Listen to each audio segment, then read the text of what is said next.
Welcome to Boxing Fans Talk TV. I'm your host, TDT. First off, I'd like to apologize for not being here yesterday because I come on Monday through Friday, 7:30 to Standard Time. Yeah, every day, Friday, 7:30 p.m. Standard Time. But you can't do a show if you can't talk, could you? So I had one of my spells yesterday. My tongue was swollen and I just couldn't talk. Sounded real remedial. Children tell me you can't say retarded. Say I sounded real remedial. But y'all know the drill. I know how we get this first. Two.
What's good? Welcome back. Y'all know at the top of the show, I always do a water check. Up to 10 bottles today. My usual around this time of the evening. And here at Boxing Fans Talk TV, we advocate that you drink at least 100 ounces of water per day. You never know, it might save your life. But if you're one of those people who just can't get with the water drinking, at least drink 2 times during the day. One first thing in the morning before your feet hit the ground. Before you get up and about and start moving around. Drink you 8 ounces of water, even before you brush your teeth. Just chug it back. You know, I recommend that people get a little refrigerator, like 36-inch high refrigerator, to put into their room. I love it. I have not done that all my life, but in the last 2 years I did that, so I don't have to go all the way downstairs, or however your house is constructed. You ain't got to go all the way to the kitchen. You fuck around, open the refrigerator, then you be like, let me grab this too. So I have this little refrigerator, and I keep fruit in it, I keep water in it, whatever. And so when I say I get my water on first thing in the morning, for me, I do get out of bed, my toes hit the ground. I got to walk over to the mini fridge, grab me a water. I take my medicine, chug it all down right then and there. Then I proceed to go to the bathroom, do my hygienic routines. Plus, you know, in the morning, you flush out a lot of stuff because you're going to go to the bathroom first thing in the morning. Then the second time that you should drink water is that night before you lay it down, not looking at TV or doing something else. Wink, wink. But before you lay it down for the night, a lot of stuff is going on. The water is needed to move stuff around. A lot of reads going on. Revamping, recharging, rebooting, rejuvenating. Not to mention you're burning between 900 to 1,000 calories a night in your sleep. Real sleep, not a cat nap. And that's everybody. So, want to drink your water, clean out the toxins in your system. And, those are two most important times. Plus, they tell you water is good for your heart. And when you're young, you don't be thinking about your heart. But that's something you better put on your mind in your 20s, because when you get in your 40s, you ain't going to be able to help it be on your mind, especially if you're African American. So, water, water, water. Drink y'all water. But y'all saw the thumbnail. First, let me introduce some folks in here. The youngest in the building was Poppin' King. Said, hell yeah, Queen. Nobody trying to go to that waste management event. Talk about the thumbnail. I feel you, King. Young said boxing is turning into WWE. I hope not, because you know what, D-Young? I was an avid wrestling fan when I was young.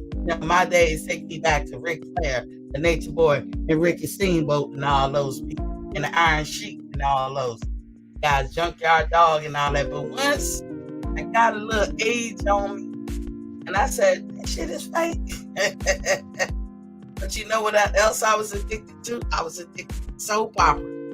So to me, wrestling, boxing, all of that stuff has an element of soap opera in it, and I knew soap opera was the bee's knees, because my dad is as manly as they come. And that dude would be pulling up, because he had a lot of sisters. And it was 11 of them, like 5 boys and 6 girls. And I remember when he would drop us off at our cousin's house or our auntie house, and then when he come over, because my dad is a working man, he worked for himself, he was a vendor and all that. So he would come, when he come to get us, he'd be like, yo, what happened with Victor and Nikki? And, we was CBS kind of family, CBS all the way up and down.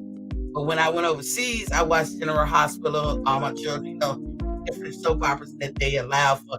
I had soap operas at night, like Dynasty and the Colbys. Oh my God, soap operas was my life. You best believe everything in my life was catered around a soap opera or mirroring a soap opera, or I got my kids from a soap opera.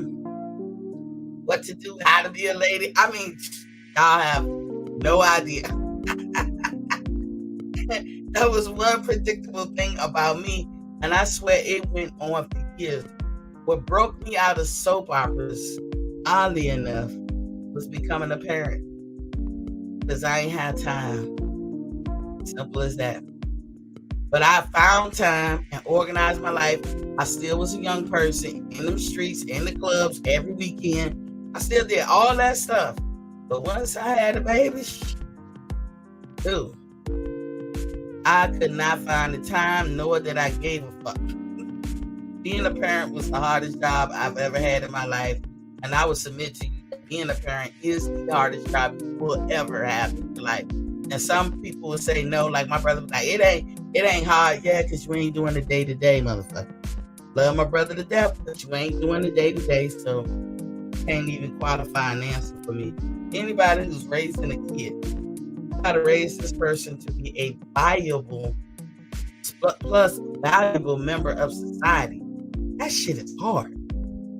Because they their own people, got their own mind.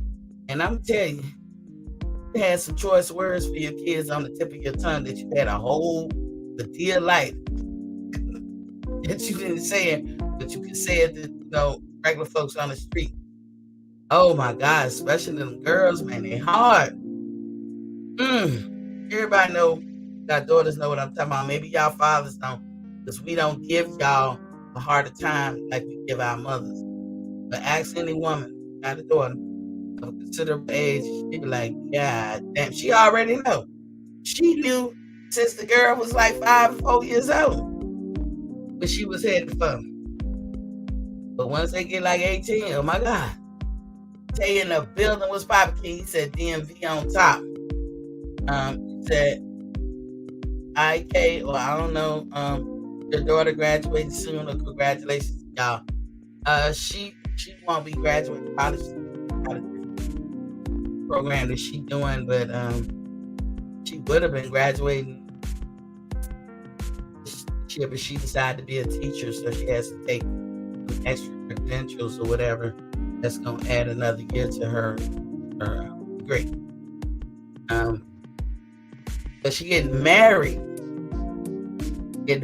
y'all, and she wants to have a highfalutin wedding at Disney. Wants to be a princess, and a princess thing. She gonna be herself. I ain't say she wanna be a princess, but the way they got it, they did that shit off the chain. Let me tell you, it's bougie as hell. It's off the chain. It's probably every girl's fantasy when we was into fairy tales and stuff. So I mean, if she showed it to me, I couldn't help but say, hell yeah. It's a few of us that got to come out of retirement to get this one popping. But I be feeling like I don't know for sure because the story isn't written, but I feel like I'm gonna have to do it by myself, which I've already done everything by myself anyway. But I don't know. Maybe her father will come around. We never have before, but we'll see. Hopefully he will. I pray. But my prayer to God's ears, but I'm not waiting. Okay? I'm gonna go ahead and do what it is I can do. This shit gonna cost. Okay? Tay said Jermall Charlo is scared just like his brother. One scared of Andre and David, and the other is scared of Bud. Oh my goodness. I hear you. Let's see what happened to this.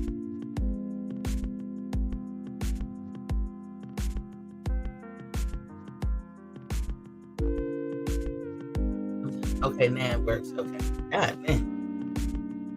YouTube be acting funny, or StreamYard, I should say. General Big Fit is in the building. What's popping, King? He said Tay sounds like a Bud buddy. They said, nah, I'm an Errol Spence fan. Hey, Errol gonna stop Bud at 6. Hey, don't come on here with that shit today. They said just Charlo was scared, both brothers. General Big Fish said Lil Charlo crazy is ain't scared of Bud. Laugh aloud. I don't know, General Big Fish. They said, oh wow, congrats. Okay. So let me get into it, y'all. So y'all know sometimes I like to do story time. I know a lot of you guys go from channel to channel to channel all day because that's your thing, because that's what a lot of us do. I ain't mad at it. I'm not mad at it. Y'all know I like to have story time. Some of the feedback that I got said you guys like this, so I'm just being me. If y'all like it, y'all like it. If y'all don't, I don't know what to tell you. But remember, don't forget to hit the like, share, and subscribe button. If you haven't already subscribed, go ahead and subscribe. If you already subscribed, locked in, you don't need to do nothing. But be sure to hit the like and share button, please. I want to hit that, help me get my algorithms up and everything. Stop being stingy. Stop reckless eyeballing. Go ahead and do that. PGH Big Dog is in the building. He says, salute Queen T. Salute Queen. So look, this is off topic a little bit, but I was going to get into it. I'm going to make sure y'all can hear me. Let me turn down some of this just a little bit. This is Coach. I like that background music. Call it when I was when I was an analyst in the Navy. Call it cover music. I ain't gonna get into it because I can't anyway. So off topic. All of y'all, I'm sure, are YouTube. So am I. And I don't know when the bug hit. I don't like to watch TV, but it's been like this for a couple of years now. I never thought I would be a person who don't really watch TV. And why are we YouTubers? We are YouTubers because we lack patience. That's right, we do lack patience. We don't like the scheduling of it all. I don't want to wait till next week to see the continuation part of a series I'm watching. And I'm tired of commercials. You know what I'm saying? And why is all of this taking place? Technology. Technology has grown so much in the latter half of the 20th century and this part of the century that I blame it, because it makes folks lose their imagination, if you can believe that. You know what I'm saying? If you can believe that. Well, I'm gonna read some of y'all chats too. PGA said, wait, is the Queen hating on another Texas boxer? Is this a pattern? I know you would like to think so, PGH, but no. I said, is Jermall Charlo sparing us? I don't like the Charlos for their behavior. It ain't got nothing to do with where they from. Now, I've never told you I don't like Errol Spence. If I don't like certain things about them, I just don't like certain things about them. Now, I'm going to say in Texas, and I ain't putting down the whole state because I got a lot of family that live in Texas. But y'all be on some other shit. Like when y'all talking about the prowess of Texans. It's almost like y'all elevate yourself, y'all pedalize yourself. That's the only way I can say it. Some of it's warranted, some of it's not, but automatically, if you're from Texas, you're going to be put on the pedestal. I don't know any other state that does that with their folks. Now I know rivalry, school rivalry, local rivalry, city rivalry, regional rivalry. That's all good for par, because that's what we do in America. But Texas be on some other shit. But you know, and I know, Charlo, they got some bad behaviors.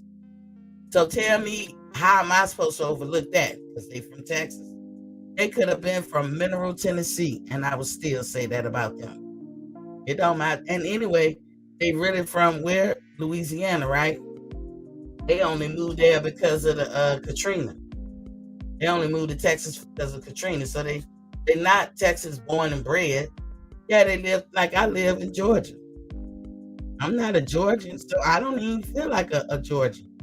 Because I told y'all where I'm from, the Vot. I feel like I'm from Virginia. I feel like I'm from Georgia. But I live in the Charlo's case. They born and bred in Louisiana. Their foundation is Louisiana. They moved there because of Hurricane Katrina, like a lot of other folks.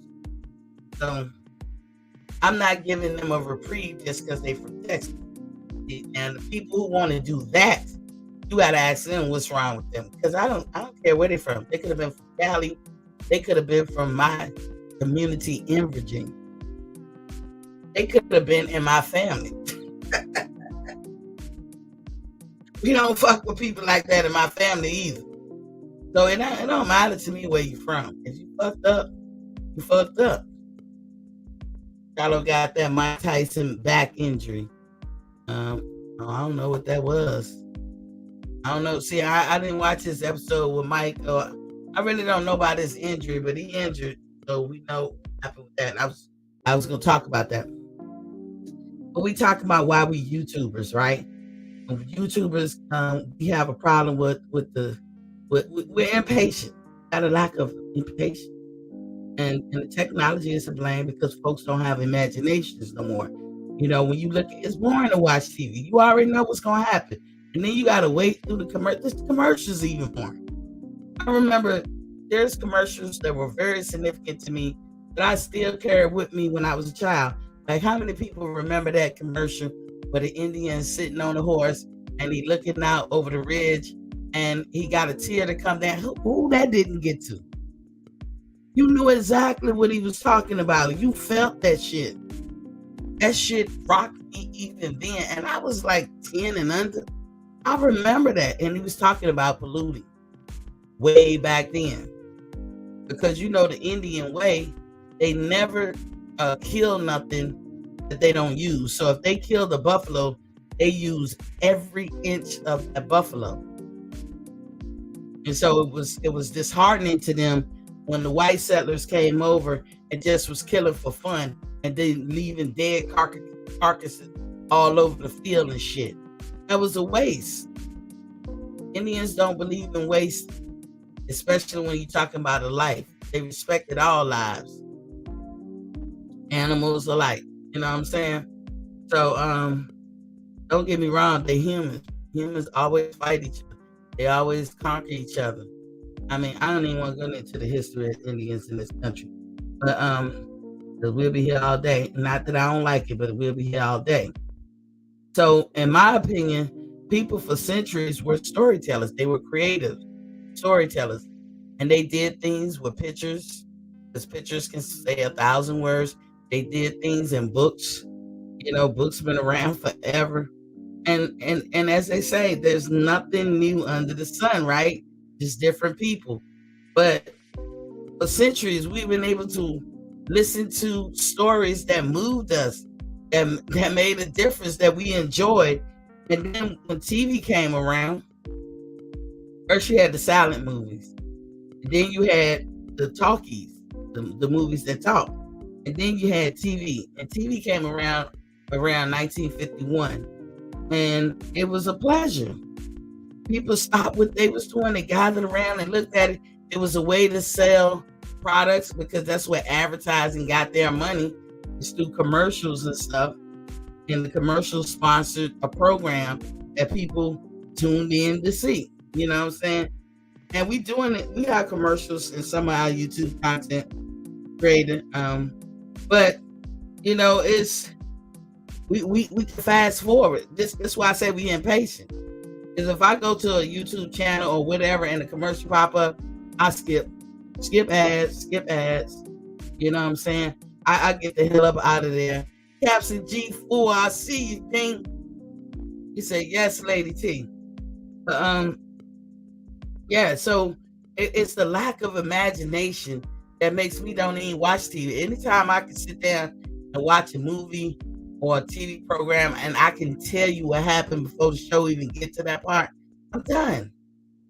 And I think a lot of us be feeling like that. Like I say, ain't nothing new under the sun, just different people. So why is it now that we can't be creative? Do you think is the colleges formally training these writers and all that? Because those are people who get jobs in those studios. You know, you got to have some credentials and stuff. And don't get me wrong, college ain't for. I know college ain't for everybody, but it is important to have credentials, because there's some type of media we need those formally trained folks.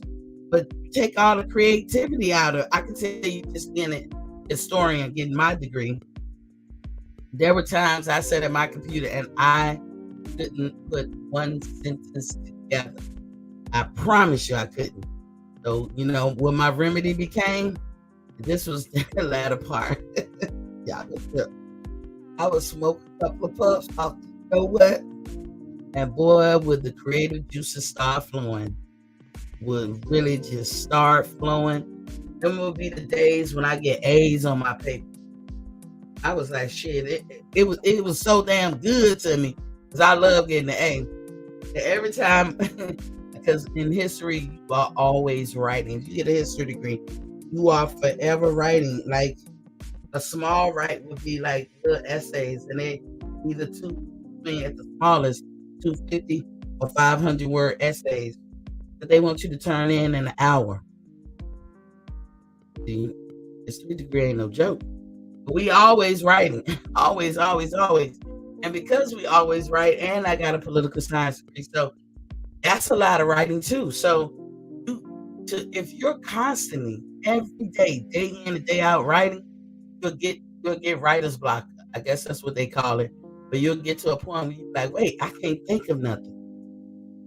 And when you're writing history papers, you have to be creative, almost like you're writing for a show or something. And so I would smoke my little, you know, and then my ears would be more keen, my eyes would be more keen. I would be more, my mind is like real creative. And I'll turn them shits in, 100. I was like, shit, if it ain't broke. I went on to, if it ain't broke, to it. GGK said, I was saying Mike Tyson said that on a post-fight interview. I broke my back. Oh, yeah. Yes, Lady T. Andrew Charles is in the building with Poppy King. He said, if you're interested in that particular part of history, you should read A Sorrow in Our Heart and The Dark and Bloody River. What it's about, Andrew, see, certain things I don't dabble in. I don't do nothing that's blasphemy to Christianity, and I don't do no demonic shit and all that, because I know that was one of the classes that they recommend that I took, like all religion, but because they had certain religion they was teaching in that particular class, I didn't take it. I look for a substitute. There's certain things I'm just not gonna do. After G4 said, I look into those books. Yeah, but I like, my degree is in American history. When I was doing my master's degree, which I haven't finished, gonna be on European history. So that's what my degree is in. Political science is the basic political degree. That's what I was doing. So, but yeah, I can understand. And then I say stuff like, because you can predict the storyline, that who wants to look at shit like that? And then where are the comedians? Where the fucking comedians at? People be coming up like that Shay dude from SNL. I don't mean to be knocking nobody, but I gotta knock this unfunny ass dude. And this dude getting paid. Like, I don't get it. I don't get it. It's a couple of people that's funny to me out there, and that's Mike Epps, Lavelle Crawford. I do still think Monique funny. I know she done ran into snag or two, but you know, she gotta fight for what's right. Gotta stand on her 10 toes. But she funny as a motherfucker when she wanna be. Just some people, you know, like I don't like to watch unfunny comedians. And comedians that people think is real funny, it's not funny to me. Like Kevin Hart is not funny to me. I know y'all be like, see, I know you crazy now. He not. In the movie, yes, I could watch it, but just in general, hell no. I try not to watch. And those are ones who get more programming on Netflix and shit. Motherfuckers you want to see. Like there's a comedian out named Miss Pat Williams. I just got turned on to her. I think she on Netflix. When I tell you funny as hell, I was dying laughing. And laughter, you guys, is the best medicine. I don't want to watch nothing that's going, you know, I can predict and all that stuff. That's just it's a waste of my time. So I said I'm gonna do this story time because I think it's important. When y'all go from channel to channel to channel, it's important that we do little stories to break the monotony or whatever of the boxing talk that we're talking about. And that's what I'm attempting to do. Because a lot of you guys have wrote me and said you like it. So hey, that's just how I talk anyway. You know, I'm quick to give you a story in real life. I know some people be like, how the fuck does she know that? Like you would say about me that this girl is a wealth of knowledge of useful and unuseful knowledge. Like I don't know some shit that ain't got nothing to do with the price of tea in China that happened in today's time and whatever's relevant at this moment in time. And you'll be like, why you know that and why we care? I don't know why I know it. You know, I just like to soak up information and be like, don't say. I like learn things that I'm a sponge. If I could go to school like as a job, I would do it. No bullshit. I'm one of them people. Andrew Charles said that Dark and Bloody River is about the Indians resisting against settlers coming down the Ohio River, invading Kentucky and Tennessee. I don't know that particular book, but in getting my degree, we had to read about those areas and what went on with settlers and Indians and all this stuff. Because if you read American history, you got to read the good, bad, and the ugly. And I can tell you right now, you know, American history is full of winners and losers. That's how they wrote history back then. It wasn't until the late 1800s with Jackson Turner that they changed the whole approach of how they write history. And he wrote an essay, a long essay, at the World's Fair back then. I think it was Chicago's World's Fair. And he changed history on the dime. Like he changed how everybody approached history. And we've been doing that up until like the 80s, and I think I can't remember this lady's name. She changed it a lot too. So when you get a history degree, you know how they put together history books, and you can, I can tell you how to get through a history book like without reading the whole book. The important parts you got to hit up because they write them the same. It is a routine that if you're not paying attention to detail, you wouldn't be able to just pick up. You get one of them history books and they like 700 to 1,000 pages long. I can tell you how to read it so goddamn quick, and you will know everything you need to know. Why? Because historians write a certain way, and I know that certain way because I got a degree in it. So, but yeah, that's probably more information than y'all wanted to know. Anyway, back to this YouTube thing. So technology is what I think technology is a good thing for us, but it's kind of ruined us. You know why people like YouTubers and YouTube channels? Because it doesn't have the conventional guidelines or borders that you're gonna get on TV or on highfalutin networks like ABC, NBC, and CBS, to name a few. You don't get those borders. The lines are not colored in like they have to, or they feel they have to. And so I'm just gonna hand out a few tips. I love looking at this is why I got like Amazon Prime, Hulu, what's the other one, Paramount. I got them all. Like Netflix, I just got them all because I like variety, and I get them without the commercials, because you can buy them with commercials, like when they play their programs, or the ones without. And I always buy without, But if I have those subscriptions, the good thing too is I can always fast forward. It's like on YouTube, I skip ads, but I skip, and so I'm tired of it all on regular TV. I'm surprised it's still running. Andrew Charles said, "I'm glad I experienced the world before the internet, 80s baby." I tell you that. Me too. I'm glad. Look, I'm glad I was in analog before we all went to digital, because that's what's really happening. Back in the day before all this internet and stuff, we were analog. And I know a lot of people like analog would be saying, when this is what y'all say, this kind of chauvinistic a little bit, but I agree a little bit. But y'all say women knew how to cook back in the day. Remember the women could get in the kitchen, could put them pots together and cook something from scratch. The shit won't process, and it was good as hell. Got you through the night, and you slept all night. Remember that? When us women would do that, I ain't gonna say us, because I was never part of that generation. But let me not take credit for some shit I ain't never do. Remember when I'm gonna make an apple pie from scratch. When I'm gonna make pancakes, I'm gonna do it on the stove. I ain't gonna get them frozen pancakes and put it in the toaster, and then now we got pancakes for breakfast. No, you're cooking your omelet from scratch. The whole meal is from scratch.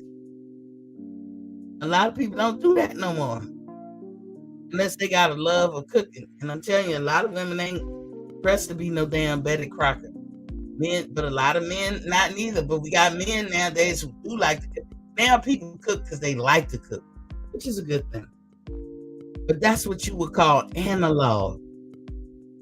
Like even the old TVs when they had 3 or 4 channels, analog. But this digital shit is what we got now. This fast food shit, like 1,000 channels. How the fuck you gonna look at 1,000 channels? But you pay for it because you want to have it. I got cable. I had a lot of channels that I never look at, but I be like on that auspicious one time they come up, and the auspicious nature of me just saying, damn, I do want to see how peacocks mate, and I don't got that fucking channel. I'm gonna be like, shit. That's why I'm impatient. So I'm for all of y'all folks out there who's impatient like me. Man, look, I know I'm giving y'all some good information. Some of y'all probably like, let's see, get to the box. I'm almost off. I'm gonna give you some tips. If you like to binge watch shit like me, I'm gonna tell you a couple of this stuff. If some of us retired or we got a lot of time on our hands, or we all got our lives, what we want, what we care about, or what we're into, or whatever. But binge watching, NCIS. Let me tell you, baby, NCIS. I ain't talking about the ones that try to open up in New Orleans, Cali, or them other fucking states. I'm talking about the one right here on the East Coast with Mark Harmon. NCIS. That is a binge watching show for your ass. It has taken me months to get to the end. I've been binge watching that shit. I used to watch it when it was coming on TV. And that's why I said, man, I had to wait till the next week. That Jag was my show. But now it's on, it's on these subscription channels, and I ain't seen them in years. So I started binge watching NCIS. But back in February, March, I'm just now finished. And believe me, I put a lot of time outside of me having appointments and sitting at this desk doing this podcast. Believe me, I've been watching NCIS back to back to back to back to back. Falling asleep on the motherfucker. Having to go back and look at the ones I missed. Another show that was real hot. I never wanted to watch it. For whatever reason, I just didn't watch it. Nothing against it, I just didn't watch it. Blacklist. If y'all ain't seen Blacklist, and they got new to me, I'm going to say new to me. When I did finally watch Blacklist, I watched the whole series. And then there was nothing else to watch. And I've only recently found out that they added a new season or added more episodes. So now I'm watching that. You know what I'm saying? But Blacklist is, that's the shit too. And Black Jesus. I think that's the name of the show. I have never laughed my ass off so hard on a damn TV show. It's like 2 or 3 seasons, and the shit is hilarious. But when it came out, I didn't want to watch it. And, because the name could throw you off, or the intro could throw you off. Like I told you, some things I will never do. I'm not watching nothing demonic, that scary shit. I don't do that shit. As long as I don't see it, it ain't in my mind. That's my calculus on it. But I ain't watching nothing that I think that's gonna be out of order with Christianity. Like I don't want my mind filling up with that. So I kind of unfairly judge Black Jesus. But I'm telling you guys, even if I don't like something, I'll try. Except demonic shit, I don't try that. But like if it's a storyline or stuff like How to Get Away with Murder, that whole title throws me off. I've tried to watch it though, but I can't get past the title of the show. I don't want to know how you get away with murder. You know what I'm saying? I don't want to, that whole title makes it seem like we trying to, I know the show probably don't do it, but it makes it seem like I'm trying to teach these young minds out here. Once you become a parent, certain shit will turn you off and you just can't get with it. You ain't teach my baby how to get away with murder. What they thought? Yeah.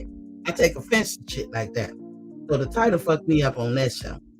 But Black Jesus, let me tell you, baby. I would tell you right now, if you never saw that show, you better go run and watch that show. I don't know if it's on Netflix. It might be on Hulu or something. It's a good one. I like movies. You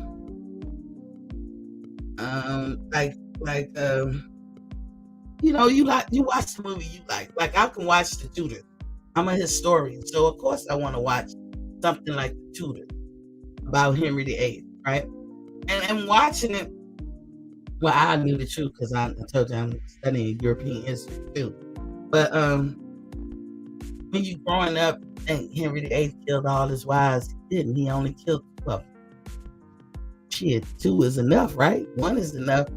But that was how they killed people back then. They beheaded them. So it wasn't like he was just a head chopping, cutting off type of guy. But I ain't gonna say he had his reasons. I mean, he had his reasons. I ain't saying they justify. But Henry VIII, is very profound historically because we are living off the remnants of this man's mindset, ideals, and views to this day. And I'm talking worldwide. So that's why he's an interesting historical figure. And they made like a series. They have many seasons and a whole series on them. But you would call those like biopic because they're talking about somebody that's actually true, and there'll be true things in it. But you got to have the drama and the rah-rah for the folks to look at it. It's got to be entertaining. So it's a mixture of both, but there's a lot of truth in that. When they talk about dates and actual things that happen, those parts are true. But it has to be some dramatization. But anyway, period. So biopic. That's my thing. But I just thought I would leave with that. I don't know why it was on my mind. And like I said, this is just how Miss T is anyway. Some of you probably be like, oh, Miss T, why we talk about that? I guarantee you some of y'all probably be like, oh yeah, that's it. So let's get into it with Jermall Charlo. He suffered an injury to his back and has had to postpone his upcoming fight. His opponent was Masij Selecki. I don't know how I pronounce the dude's name right, but y'all know ain't nobody want to see that bullshit. I'm sorry.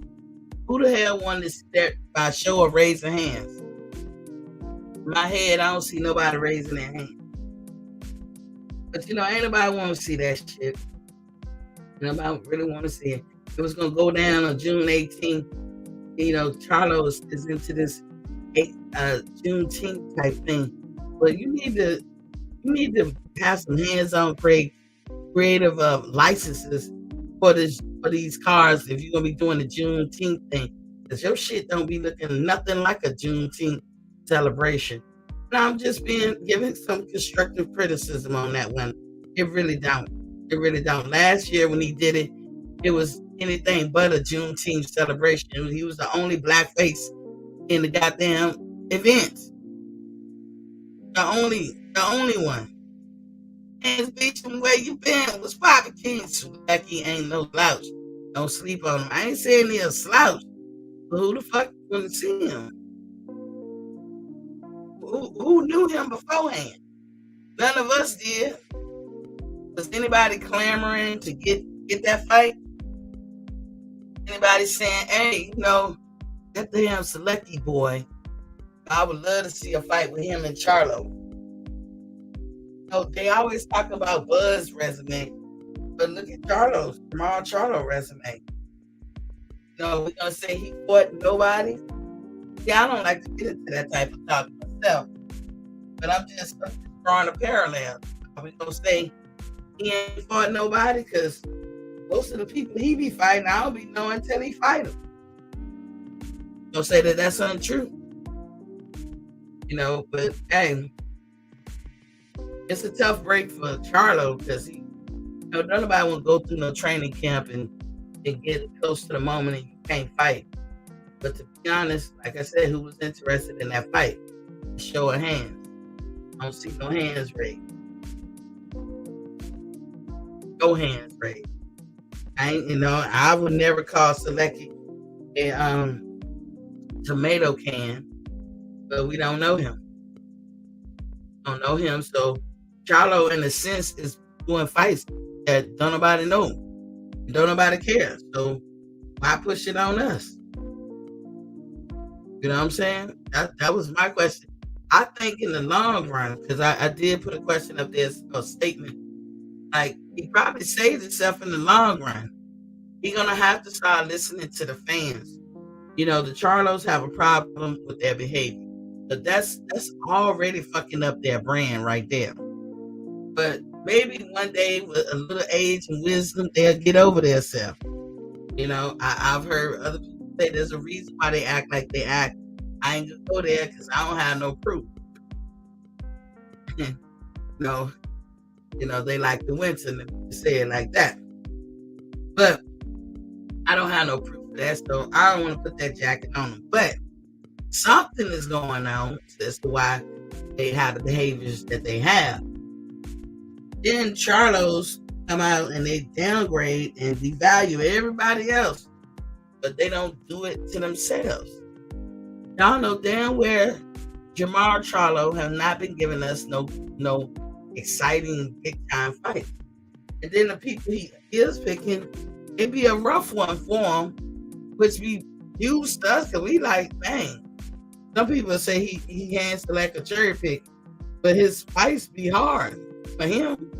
They don't be easy, but we don't know the guy, so we like, is he the one who can't, he not elite, or is the fighters he fighting elite, but we didn't know? Like, this kind of questions that I be left with.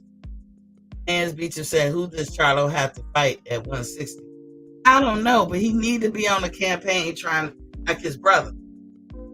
He needs to. That's the only thing that saves Jermall. It's the fact that he was going out for that hardware. He was trying to get that some belt. That's what saved him. And look at him. He going to the Hall of Fame. No matter how you feel about him. Going.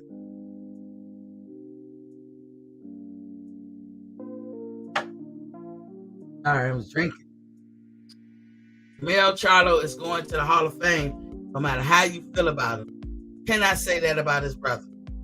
I ain't saying, when we talk Hall of Fame and people bring that up, they not totally excluding that the person can never go. Like the conversation I had the other day when the dude was trying to pick up Mikey as an opponent because Earl Spence fought him. He said, Mikey's Hall of Fame. And I said, no, he's not. He's not guaranteed, but he's not out of the runnings. But I'm not gonna stand up here and say somebody's Hall of Fame today when they still an active fighter. And I know that today, if they was to retire today, would they pretty much be going to the Hall of Fame? It's kind of like how we said about Floyd. Remember, everybody knew Floyd was Hall of Famer before he retired. Everybody knew that. You couldn't say he wasn't. What do you call Floyd the GOAT? Because when Floyd said, oh, you thought he won? You think he won? We can run it back. Floyd didn't make you wait years. And Floyd fought the best. But, people going to say, oh, he was ducking Pacquiao all them years. No, he wasn't. Because a lot of them years, Pacquiao wasn't even in the same division that Floyd was in. No, I never said that Canelo ducking Earl or Earl ducking Canelo, because they're not in the same division. Only thing I reported on about that situation was the fact that Earl entertained going to fight him when he got unfinished business with Crawford. Call it for the money, call it for whatever. But this is one of them fights that they got to get it on. They have to get it on. It's that controversial, and it's gonna be as big as any Canelo fight could have been. That's why that made me. But no, neither one of them ducking each other, Canelo or Earl, because they're not even in the same weight class. See what I'm saying? So Mikey going up a weight class like Earl and getting beat. That's what's supposed to have happened. But Mikey is on his own laurels. He ain't that fucking excited. Mikey just came off a long ass layoff, but Bob Arum shelved his ass while he was taking Bob to court. As soon as Mikey got free of all that shit, he been on a money tour, a money grab. He want people to pay to see him fight. And he had a couple of good come-ups.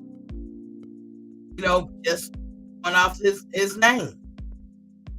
At least I give him that. He ain't like no Ryan Garcia. They got to, Ryan might as well take all of y'all last name. You know how in this society, in a patriarchal society, when women and men get married, the woman takes a man last name. That's pretty much what Ryan is. I'm going to start calling him. He trying to marry or propose to some of these fighters. Every time he want to bring up other fighters, he like the girl in the relationship. He want to get married. Tank, Ryan Garcia want to marry you. He want to be Ryan Davis. Because I don't know what you got to say to this dude to get him to stop. Like, he does that a lot. But I would say Mikey didn't do that. Mikey had a name, but Mikey didn't live up to his full potential, and he lost a lot of valuable time in getting mad and suing Bob. And maybe that's something Bud saw, because Bud never said nothing. Y'all call him Toby for that.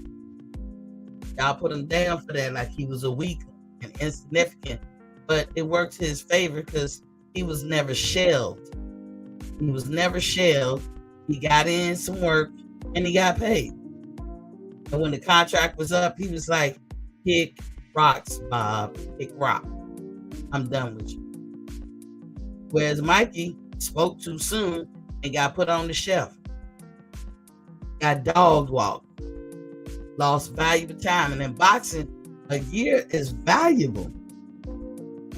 Every year might as well be 5 years in regular life. You know what I'm saying? You have a shelf life.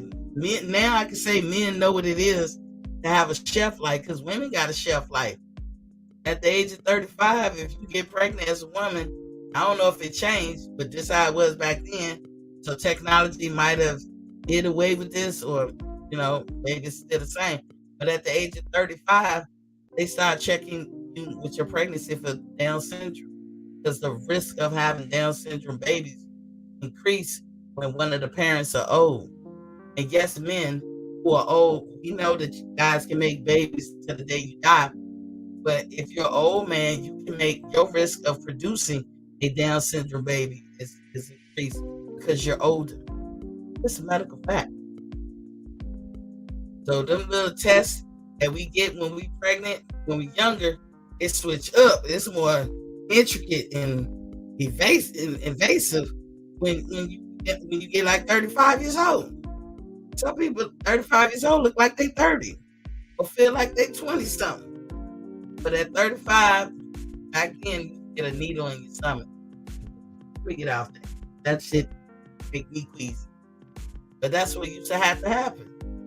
And a lot of women say in their heads, I gotta knock all this shit, whatever I'm gonna do, I gotta knock all this shit out by the time I'm 35. But in boxing, same thing. That's kind of like the magical age, right? Although we know some people get 31, 32 and the age kick in on Paulie Malignaggi. Once he got in his early 30s, whatever the fuck he had, that shit dissipated. Y'all hit that like button, but that's what I'm trying to say. You gotta strike while the metal is hot. You know? And so when we say something like somebody is a Hall of Famer, I would imagine everybody feel the same way. And to each his own, it's your opinion. But if I say somebody going to Hall of Fame, I ain't even second guessing that shit. I didn't second guess Floyd. I'm not second guessing Terrence. And matter of fact, Canelo gonna go, even though I don't think he should. He probably have an asterisk beside his name, but he'll go. He will go. Once you become undisputed, you're going. It's just a question of when, but you're going. And last time I checked, Mikey Garcia just never did that. What did he do that you could say he's going? The graves are filled with previous boxers, or the world is filled with previous boxers that have become unified champions or a champion, and we don't know nothing about them. Like some folks today, like if you're a boxing historian, you'll know. But somebody who's not a boxing historian, maybe coming to boxing later, you don't know nothing about those previous champions. It's not enough. That's what we say about Tank. It's not enough to go on this campaign to just let it all be about the money. In 20 years, ain't nobody gonna know who the fuck you are. That's not what's gonna make them remember you. It's the hardware that you collect over the years, the legacy fights that you have had. That's what makes people remember you. They don't give a damn how much money you make, because that's the money you made. You're not sharing it with nobody, so nobody cares. But that's all I was saying with Jermall Charlo. If based on what with Jermall and Earl and all them say, then Jermall Charlo in the same boat. Who the fuck he fought? I mean, I'm just using y'all logic. All the people that he be fighting, I don't even know who the fuck they is until he fight them. I mean, I watched the fight. Jermall Charlo's a great fighter. You're an excellent fighter. But they be messing up their brand. So whatever they say about Bud, they can say about Jermall. And we can't really say that about Jermall. Jermall face anybody. That dude's crazy. Y'all know that. That was crazy.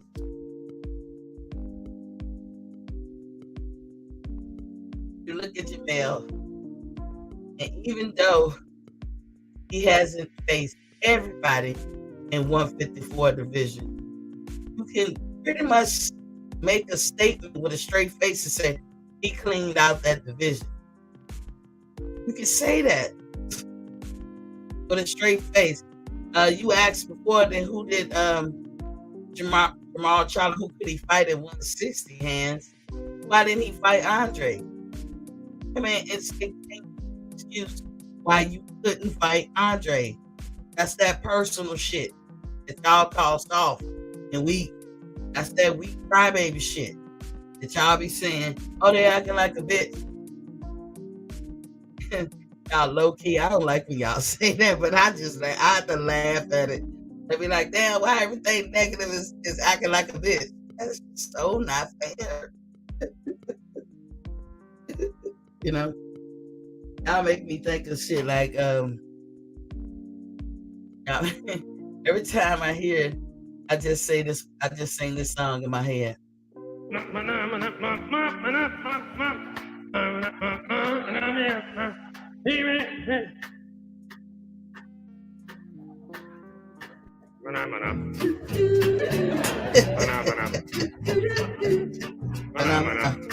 I don't own this, y'all.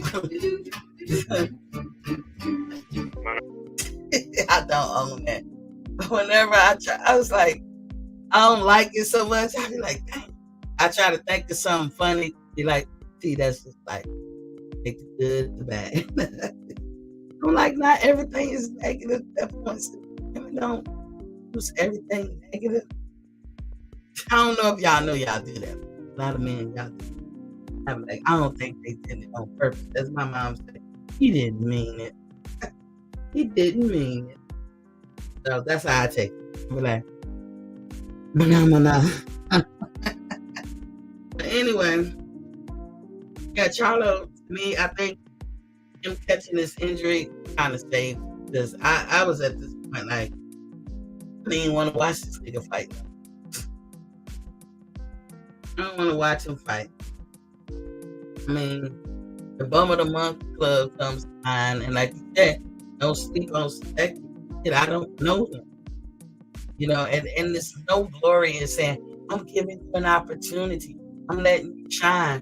Okay, every now and then that's cool. You know, like when Apollo Creed came to Philadelphia and said, I'm going to give one of these bums a chance to try at the title, somebody that probably never would have been on his radar, and he picked Rocky. Okay, every blue moon, you know, give the working man a chance. You know, the blue, what is he got, the blue collar and the white collar type people. We call them the proletariats, the working man. Give a proletariat a chance. But every fucking fight, every damn fight.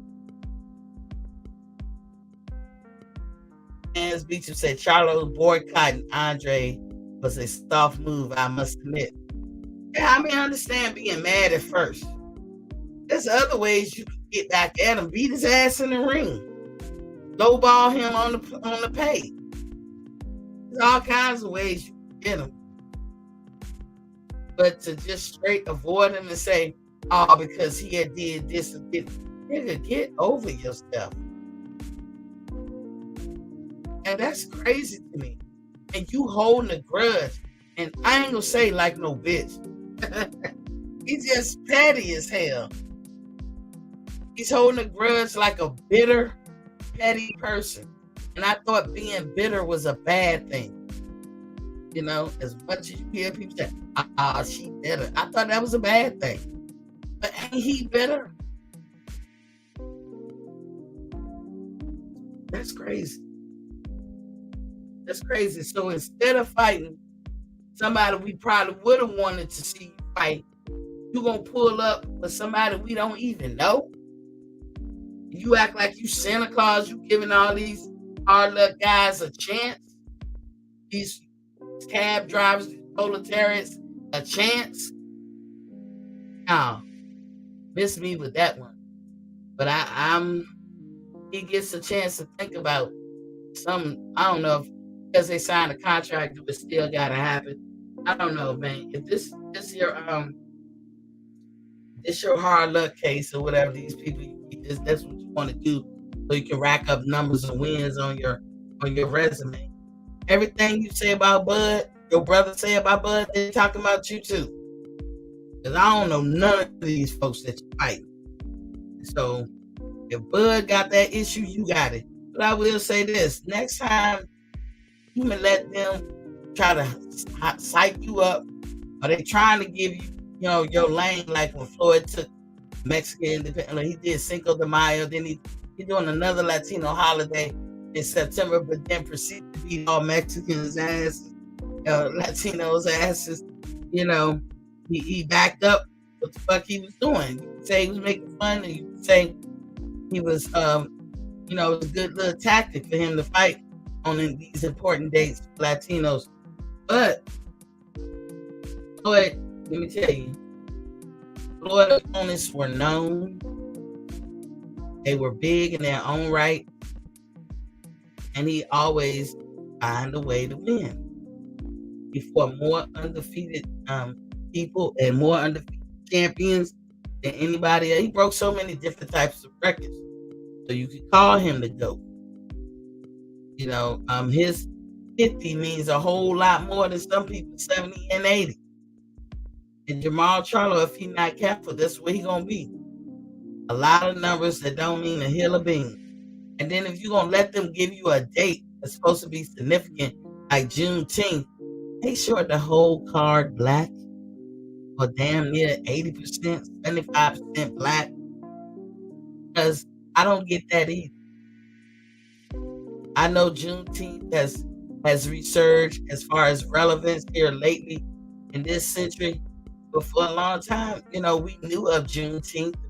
It just wasn't really celebrated. Like how people trying to do now. And then you distort what the real meaning and truth of the matter is. Nobody learns nothing about Juneteenth when they watch your fight, Carlo. But people somehow or another learned a lot about Cinco de Mayo when Floyd was fighting in the beginning of May. I never even heard of Cinco de Mayo till only through Floyd fights. And then I proceeded to try to learn a little something about it. I ain't gonna do no deep history dive on it, but I learned a little something about it. But that again came because Floyd picked that date. See, y'all want to be Floyd, but y'all not doing Floyd shit. Nobody, if you're going to do Juneteenth, if that's going to be Jermall Charlo's give back to the people, then motherfucker, make it significant, put your stank on it some kind of way. Because right now, it looks foolery. It looked like one of them easy tactics that somebody would do that don't work. I mean, it's ridiculous. But this might be a good thing that he ain't fighting on. Because I know that was his point. My next fight on Juneteenth. That's my day. Nigga, make it your day. Bring some sustenance. Stop fighting these bums. These, what they call it, bum of the month people. No offense to your opponents. Like, yeah, I don't know you. No offense, but we don't know you. We don't know you. And then you're fighting, y'all know it's a come up for you. But shit, it's supposed to be Juneteenth. They can find a relevant opponent. But we can be like, oh shit, Juneteenth. Hey, see my ass for the TV. Charlo coming on. I gotta watch his shit. Oh shit. Man, let me go get my Juneteenth, this, that, and the other. You don't make it exciting, Charlo. When you let them do all that work, it's a dirty, underhanded tactic, considering who the people, the tacticians are. You going along with it for the ride, but you're not the tactician. And so you need to how y'all say, let your nuts hang. You need to fix that. To fix that, you can fix it. You know, y'all ongoing problem is the behavior. I don't know if that can get fixed or not, but at least, you know, get on the uptake about something. You know, from my lips to your ears. You don't take heed, that's you. Don't say you ain't been told. You know, I wouldn't lie to you. I don't want him to choose to derail or fall off. I would not aid in them derailing or falling off, but I'm not gonna coddle nobody. Especially, I don't coddle black men because that don't help us. That don't help us to coddle black men or black women. Doesn't help. Everybody say you need to work for yourself. Why you waiting on welfare? Why you waiting on? This is in that same vein. You don't need to be coddle babies. Last time I checked, we talking about grown ass men. Some of you may agree, some of you may not. I don't care. I know how to make a man be responsible and a woman. I was in the military. Best believe I know how to do that. I know how to make you toe the line. Now, I'm out there. That ain't my business. But still, I know how to make you toe the line. Done it for years. So I'm not one to don't come to Miss T for coddling. He don't get coddled, and I don't do no coddling. Moving on, Usman don't want to fight with Canelo, y'all. Now that Canelo lost the liver, I kind of was. This is the one, UFC fighter type shit that I wanted to see. And I have never. I haven't seen Usman fight once or twice, but I've been told that he is the hardest striker in combat sports. Period. Like he hits the hardest out of everybody. That's what I read. I don't know how to. Now I don't want to find out literally how to. But he been clamoring for a Canelo fight. And this Canelo always, hey, which was ridiculous in itself.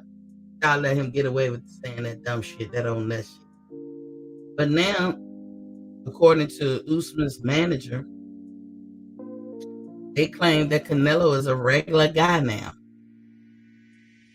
Remember on that movie, The Easy Money with Rodney Dangerfield? He said, it was asking him how he dressed. He said, it's the regular guy look. That movie was funny as hell. I get a kick out of Rodney Dangerfield. He was crazy. But Canelo a regular guy now. He out there making videos, singing and shit, doing karaoke. He love the karaoke, y'all. Get his drink on too. That shit gonna catch up with him. Usman was a MMA pound for pound king, in case y'all didn't know. And Canelo was pound for pound king. He was number one. But we all knew that, but he's not anymore.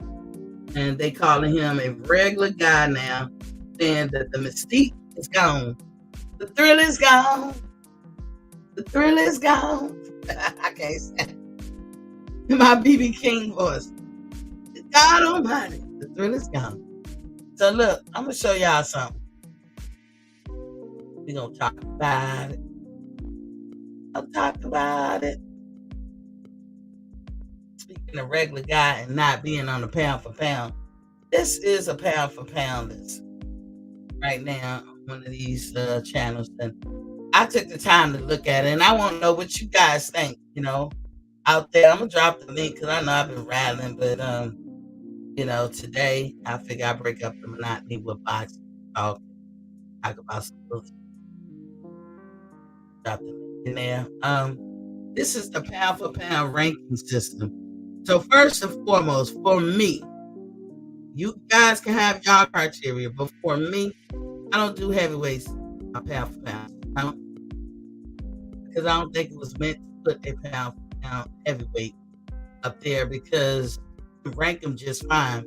But I noticed here lately that everybody want to have pound for pound. It's just what I noticed lately. I don't remember seeing this back in the day. I could be wrong, but I don't remember seeing that they would take pound for pound readings or critiques for each individual division. Like every division had to actually have a pound for pound critique list versus the all over, the all inclusive pound for pound list. I'm used to just having one big pound for pound list that's all inclusive, and it can consist of people from all weight divisions except heavyweight. Why? It's where do you go beyond heavyweight? So why put them on it? Just to me, I don't think the pound for pound was that. So Tyson Fury and Alexander Usyk is off. As you notice, you got 3 people with asterisks beside their name. And that's people who've gotten caught cheating. I believe that's what it's for. Because look whose name they got. All Alvarez, Tyson Fury, Juan Francisco Estrada, all of them, of which who got caught. Now, I don't put cheaters on my list. I understand that's this E criterion. That ain't everybody criterion, because everybody gonna have their own way of looking at it. Me personally, I don't put a cheat on it. Now, y'all have heard me say certain people that I know cheat. I just know it. I can't prove it. Just know it. But Pacquiao's right now. But I always thought, sorry, Caps, I know you're listening. I always thought he was a cheater for many reasons. My biggest reason is how his head grew after adulthood. That shit just don't happen. But he never got caught.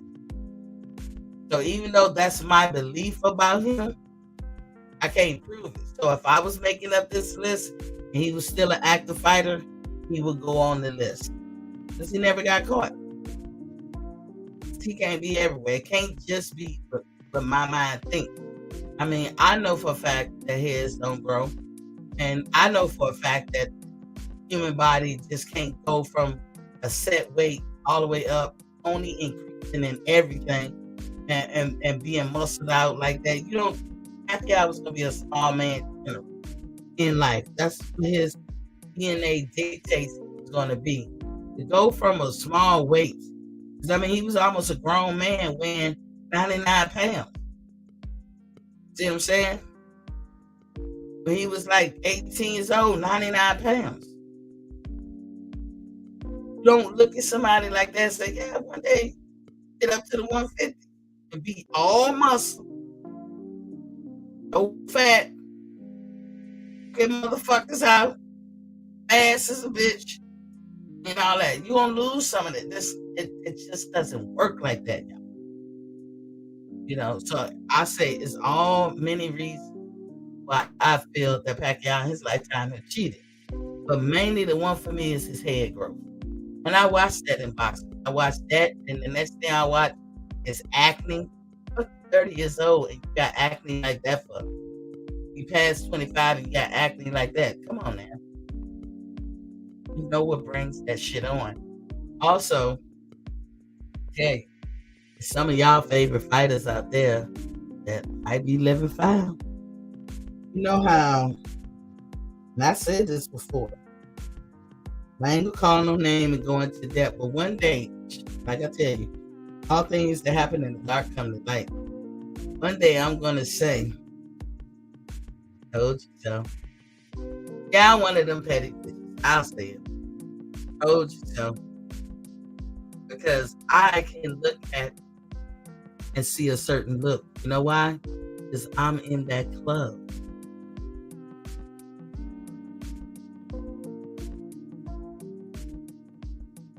Let me say that again. I'm in that club. When my daughter was born, she was early. She was a preemie. You know that no matter what your race is, all preemies got a certain look. I mean, you can look at them and say instantly they're preemie. They got a look. How Down syndrome kids are born, they got a certain look. Right at them, no matter what their race is, say they got a look. People who got hormone issues, they have a look. I know the look because I got the look. And people who got that look, y'all see how I look. Y'all be like, I don't see it, Miss D. But because you don't have it. You don't deal with the shit.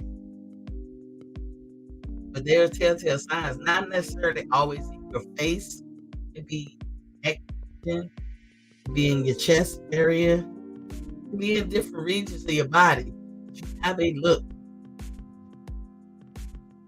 I'm gonna tell you, there's one fighter out there. Y'all know and love. Got that look. Only reason I don't say nothing, because one, ain't nobody gonna listen to me anyway. And two, people think they're gonna be like, Miss T,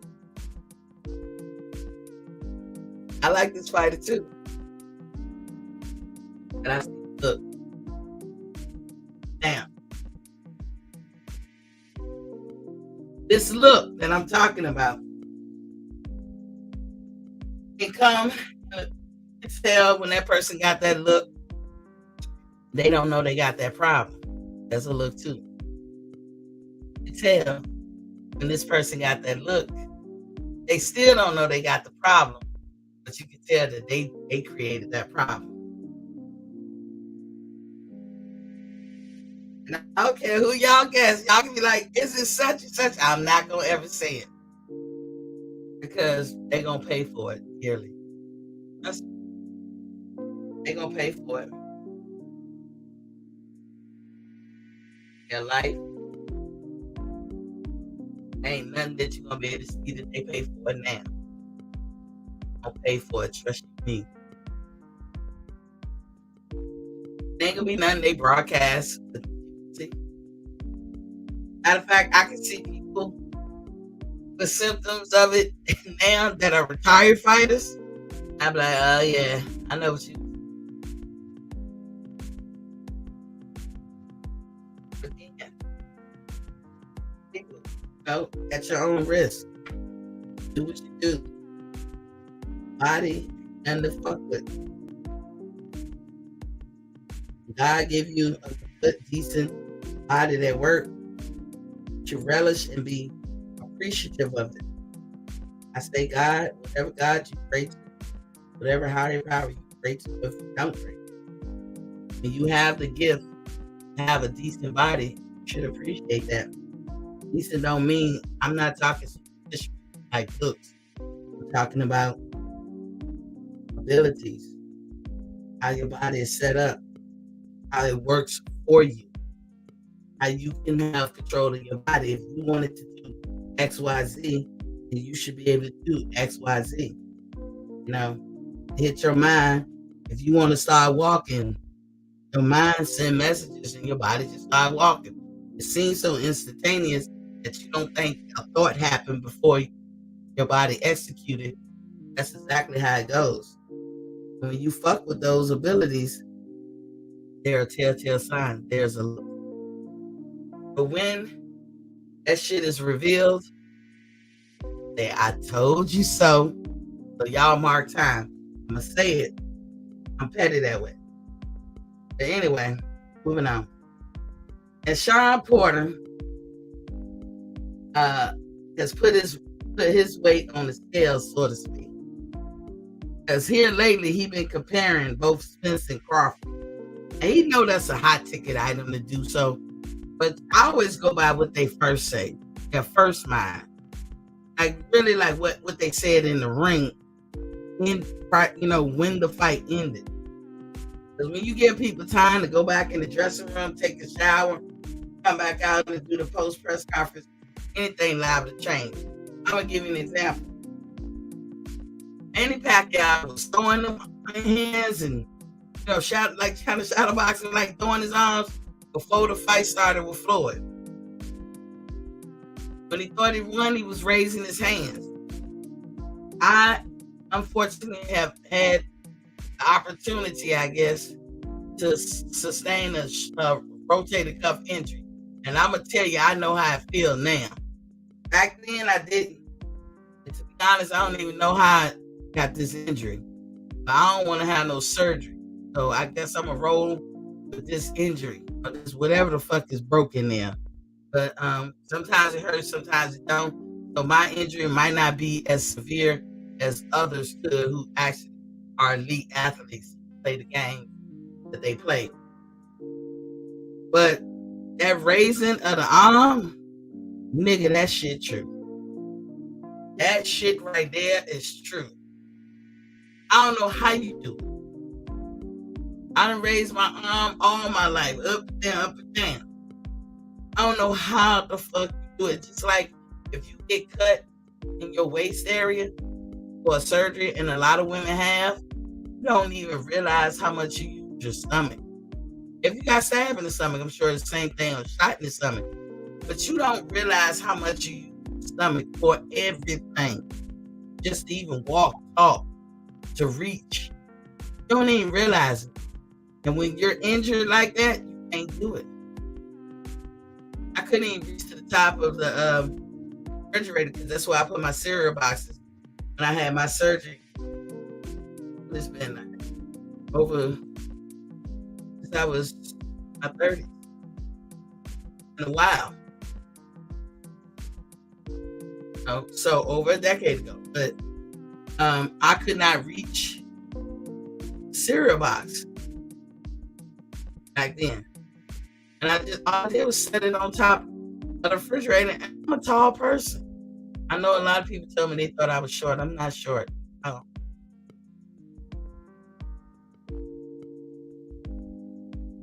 I was in the military last, and I know you shrink over time, especially women. But I was 5'10" in the military. I'm not a short woman.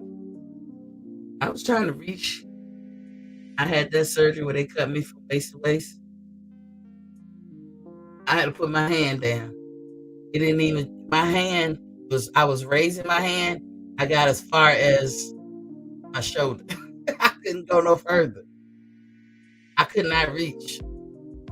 So when I tell you a rotator cuff injury, can't reach, can't do nothing. I mean, when I tell you shoulder be hurting, and then sometimes that pain go all the way down to your elbows.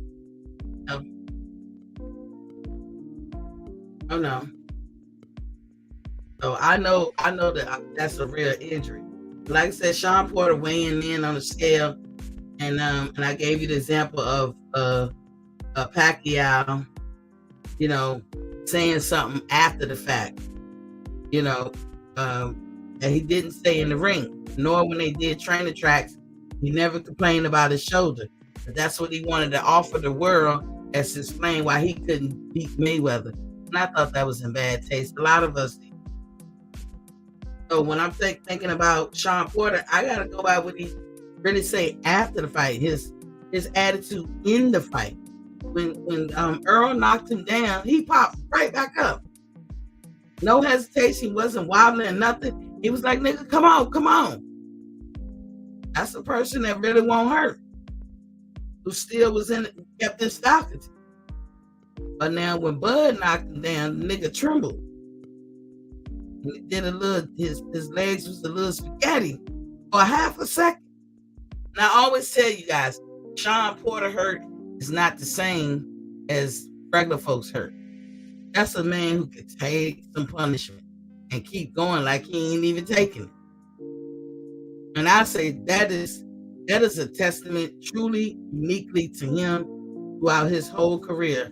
Sean Porter hurt is not the same as anybody else hurt. Anybody. So he jumped right up or whatever, Shelton in the building. What's up, Shelton?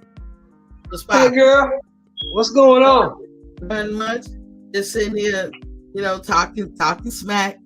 What you got on there? I'm gonna get the flow to you. Go ahead. What you got on? What was the topic? You talking about Sean? Yeah, Sean putting his weight in on the scale, trying to compare Spence to Crawford. Now, when he comparing it, I will say, if you listen to Sean, he giving Spence the edge. I mean, that's the only conclusion I can come up with. But he said Errol Spence has thudding power. He got that kind of power. If he keep coming on you, that he'll wear you down and it make you want to quit. And I agree. I agree that Errol does that because Errol has something you can't teach. You know how y'all say you can't teach a heart? He relentless. You know, there's a few fighters out there that just relentless. You can't teach that. Either that's what that person gonna be, or that's not. They're not gonna be. And to his credit, that's a great attribute. But then he turned around and said, to Bud's power, it's like a whip. I was like, what the fuck is like it just comes like kind of like he's saying come out of nowhere, but he's not describing the power of it all. And I was like, okay. But we have to go, he's in a unique position to make that comparison because he fought them both. So in light of that, what you think? What you think he's trying to do? The problem for me, and I've been saying this since day one, and you know that Errol Spence, let's not get twisted. Errol Spence is a great fighter. He's one of the best we got. You know what I'm saying? The problem for Spence against Crawford is that it's too slow. If you watch that Ugas fight, that dude is slow. Now, I don't know if it was the gut style he was fighting against Ugas. You know, they like to say that Errol has different styles. I've only seen one. I've seen him fight the same way against everyone. All the time. But, you know, they tell me, they say I'm wrong. But, you know, it is what it is. Errol is too slow, and he's going to walk into a shot. If you look at Bud Crawford's fights, his knockouts come in two ways.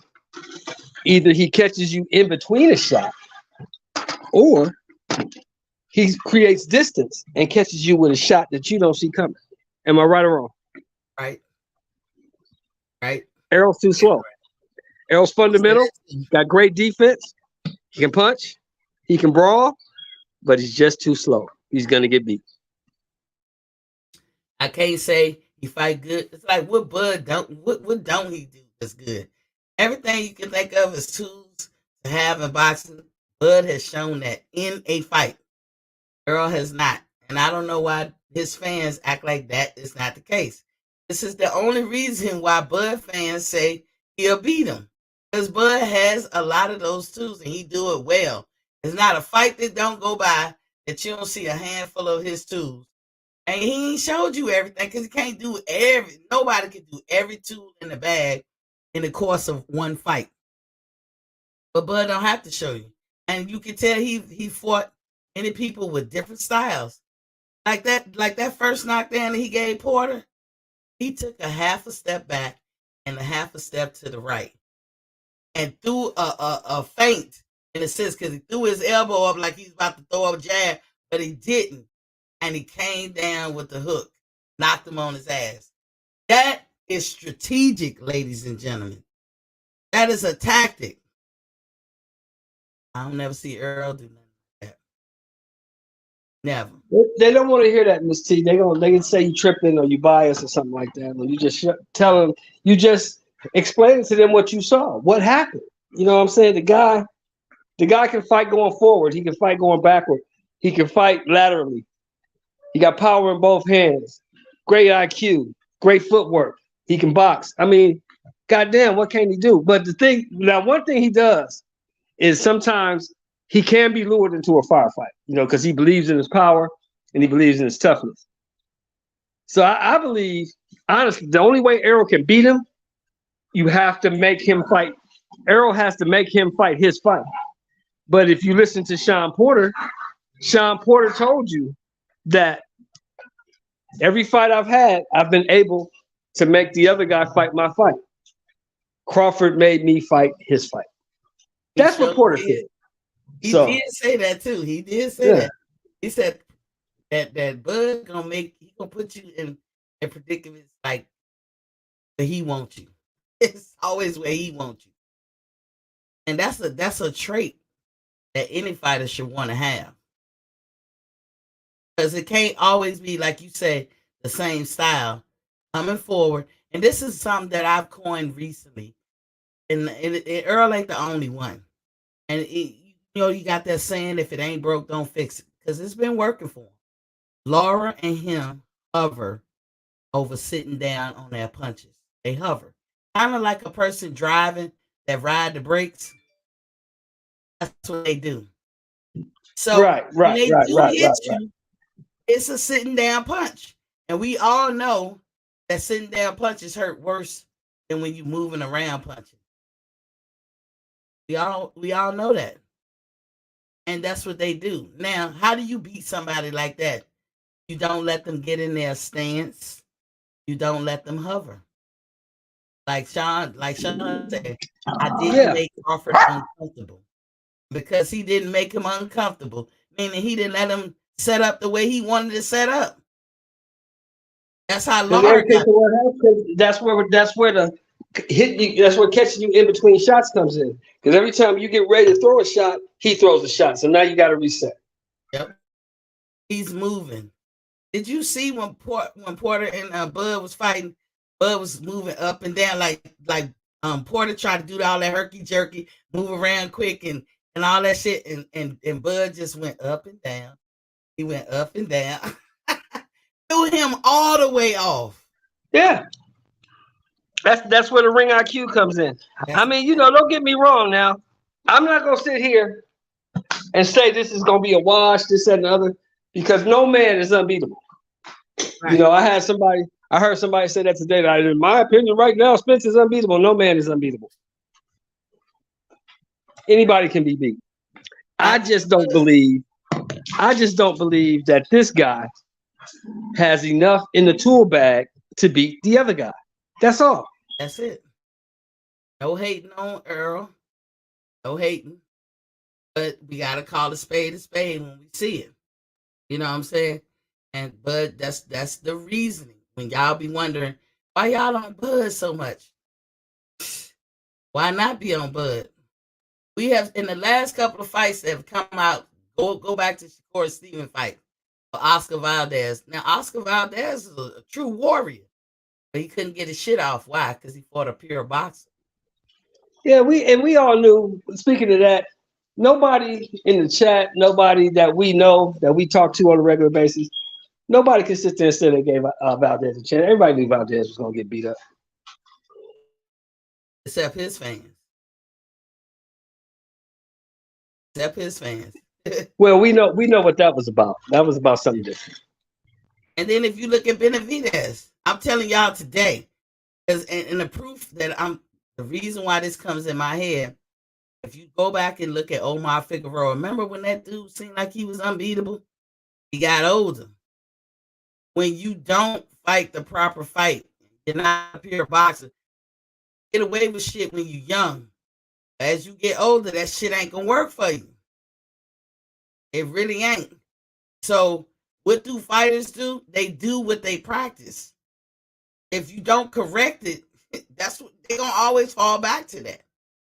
David Benavidez is not a pure boxer. The nigga big, he young, and he hit hard, and he got a lot of energy.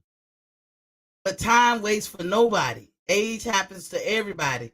He ain't gonna have that type of energy. And if he was coking, I ain't saying he doing it now. 9 times out of 10, he was drinking. That shit gonna catch up with you. It don't matter if you clean yourself up. It does matter in the long run. That's in life in general. But in boxing world, you gonna pay for that. Now, Miss T, I'm gonna be honest with you. Mm-hmm. I'm gonna be straight up honest with you. Mm-hmm. Right now, at 168 pounds, don't nobody beat that dude. Yeah. He's He 25. beats them all. Yeah, What he about got when he's his 30? work rate is too high. You think it's gonna be the same at 30? I got a call, Miss T. I gotta go. Okay. Thanks for coming in. I'll check you later. Yeah, he right. David Benavidez, 25 years old. Still a baby in a sense. Think at 28 he gonna have that ability? At 30, he gonna square up with somebody who can box. and can hit just as hard and take a punch, and they're gonna be faster than him. Speed, wings, agility, wings, all of that. They say power is the last to go. Look at Triple G. He's definitely aged since we this last fight that we've seen him in. He still got his power. He still can do some damage. But he ain't the same Triple G when he was in his early 30s, is he? He's 40 now. So, yeah, that's why they said strike while the metal is hot. That's why they also say stop marinating these fights. I can understand maybe a year of marination. If it takes longer than a year to get some hype for a fight, then fuck it, have the fight. Because anything can happen. You can walk out your day, out your house today, God forbid, and be dead in an hour. You don't know. Strange things happen. God forbid. I don't wish that on nobody. But you can get hit by a car, you can be at the wrong place at the wrong time. Anything. While you sitting there marinating some shit. Anything can happen. You can sustain a terrible injury. Like Earl got that eye injury.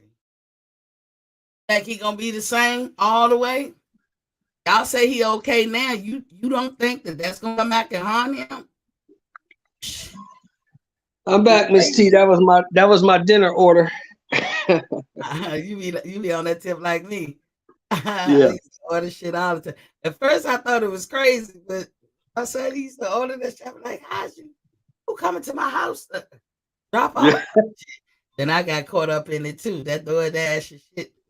Man, I'm telling you. Make it simple though. Make it real simple. It's crazy too, because you spend a lot of money that you used to didn't spend. Exactly. I was like, damn. But you know what it is, because I'm helping my partner out. I got a partner. I retired in October. He retired like 2 years ago. Now he owns a material handling company. So congratulations on your retirement. I didn't know that. Yeah, I retired in October. Thank you, Ms. T. Thank you. So he called me. I've been retired since October. Now I've been there like 3 weeks. This is late May. He called me like, hey man, I need some help over here. I'm like, man, I'm retired. I do my work. He said, I don't want you to work. I just want you to come over here, sit on the forklift, move some shit around, and I'm gonna pay you $35 an hour. I said, shit, I could do that.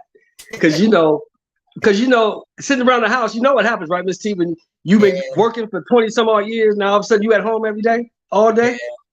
Yeah. Y'all start to argue. Y'all start to argue over stupid shit. Like, why did you leave the top off the steak sauce? Shit like that. If you don't put this toilet seat down one more again. Yeah, all that old shit. So we go back. I said, you know what? Yeah, I know what to do. I'm gonna get the fuck up out of here. And now for 3 weeks, I'm telling you, Miss T, the house been so peaceful and calm. Yeah. Idle hands is the devil's workshop. Yes, ma'am. Yes, ma'am.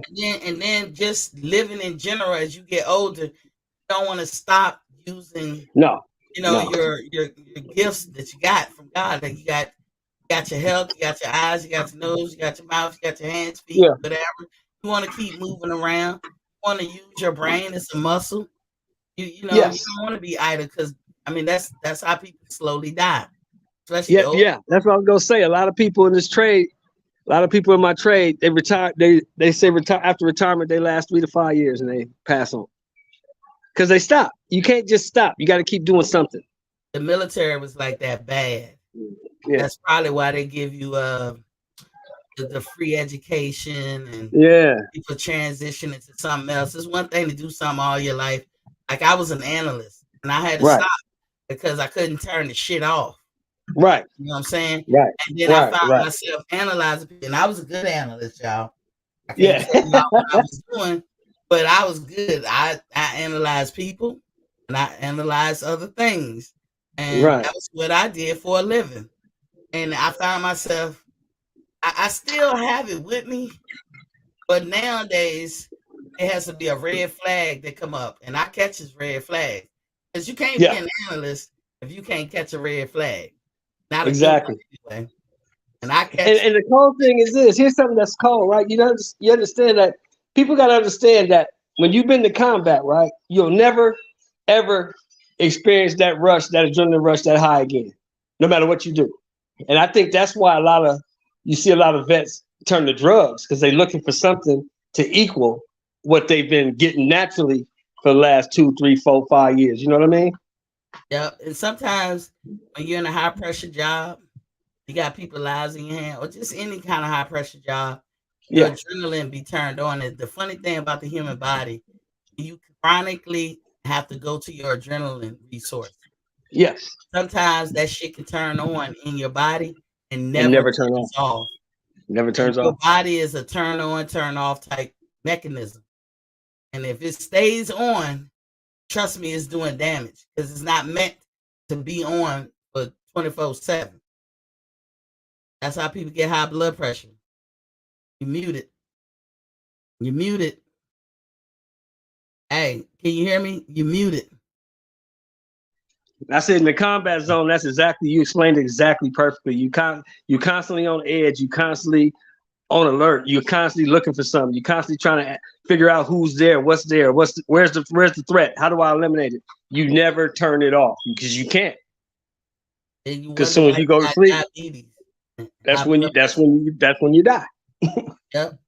And like I said, people used to retire from the military and would be dead within 5 years, like you said. Mm-hmm. They had to Mm-hmm. come up because I remember when I came in, this is when they was realizing this shit. Like, what can we do? And they got all these resources. Like I'm gonna call it the health center, but we used to call it like at the C Center or something. We can go there and talk Yes. to counselors and shit Yes. Yeah. for free. Yeah. And Yeah. and they had all kinds of resources. They teach you how to financially budget yourself and all kinds of things that help you alleviate stress. Yes. Yeah. So I feel you. It's a I good feel thing you. though. I'm just Yeah. glad that you made the transition. It seems like you're doing well. I'm glad you made the transition. Yeah. Because a lot of Yeah. people don't. A lot of people don't. I had to get out that world. I had to get Yeah. out that world because I would say, I can't really go into what I did because of, the nature of it, the Yeah. sensitive Yeah. nature of it. And I could never Classified. talk about it. Yeah. And so, I mean, but my shit was up there. I don't Yeah. have it no more in case anybody listening want to get at me. I don't know the new shit. I've been retired over 10 years. And matter of fact, this is my 10th year retirement. It's 10 years. Happy anniversary. Happy Yeah. anniversary. In fact, hold on. What's today's date? Today This is the is 7th. I came in the Navy June 8th, 1992. Wow. Today is June 8th, y'all. Today's the 8th? Yeah. All right. So that's the anniversary of your day going in 9202 12 That's like 30 20, years 30 ago. years ago. Yeah. 30 years ago. 30 motherfucking years ago. Ain't that a trip? I know, right? Ain't that a trip? I remember Exactly. I saw this girl. I saw this girl at the grocery store a couple years back. And she said, hey. I said, hey. She said, you remember me? I'm like, no. She said, we went to elementary school together. I said, girl, that was 45 years ago. I can't remember what I did last week. And you trying to get me to remember something 45 years ago? You do not look the same, little girl. Exactly. You don't look the same 45 years later. Oh, I thought you remember me. I remembered you. I said, okay. I'm just, look, Shelton, I'm just now starting to get gray. I don't Just know why. now? Just now. Wow. Just a couple of, now my whole head is black, my eyebrows are black, but I see a couple of grays in there, and I'll be like, what the fuck? Now, you know what? I'm going to be honest with you, Miss T. That's a woman thing. Because it's ironic you said, because my wife was telling me the same thing yesterday. Like, I got gray hair. I said, yeah, that's what happens when you get old. Part of life. No, I ain't supposed to have no damn gray hair. Lady, you over 40. Stop it. Y'all know, but then you got some young folks that get gray hair. Y'all know what gray hair is? It's air bubbles in your hair follicles. That's all it is. Wow. I never knew that. It's air bubbles. The melanin, because you have melanin sites. And when I say melanin sites, I mean you have cells that make melanin. Some people have melanin, but they don't have the cells. And that would be Right. your lighter complected people. The more darker you are, the more that you probably have the actual cells or an abundance thereof. But Okay. as you get older, for the most part, you get gray, the Mm-hmm. cells that make the melanin in your hair Uh-huh. follicles disappear and the hair follicles fill up with air bubbles. Wow. I Yeah. never knew that. That's Mhm. good shit. See, you learn something new every day. I never knew that and would have never imagined it. I learned that in my Wow. anatomy class. That's why I tell y'all, I'm a person that could probably go to school as a career. You I love school. love You love to taking learn. in You love useful, to learn. yeah, useful, and what some people would call unuseful um knowledge. Useless information. Yeah, Useless information. I mean, see, why do you know that shit? I don't know. I learned it. I like Now, learning. Miss T, I got to ask you the big question. Okay. They done gave us a month. We got a fight, and then they gave us the month of the fight. We just waiting on the date and the venue, right? Yeah. Are Are you you coming coming out? early in bud? Are you coming out? I don't know. If it's in Texas, no. It's not gonna be in Texas. We already established that. Well, Bud established that. He already said that's not happening. But I got a new agenda on the plate now. My daughter was proposed to. She's getting married, and Wow! Congratulations. I have to I Plan a have wedding. I have to play mother and father. You have to plan a wedding. Yeah, that's a And, that's a big that's a big job. and she When is the wants wedding? it's actually 2 years from there, but the cost Oh, of this wedding, oh she yeah, having about it 30, at Disney. 40,000. About 30, 40,000. Easy. 35. Yeah, easy, She wants it, easy. and I want to give it to her. So it's gonna You be an gonna? all hands adventure. Hopefully, the cheapest of that wedding is 12,500, and the most expensive is 35,000. You'll be I somewhere know in the my middle. daughter. Yeah, I'm gonna be in the middle or right at the 35 because I know my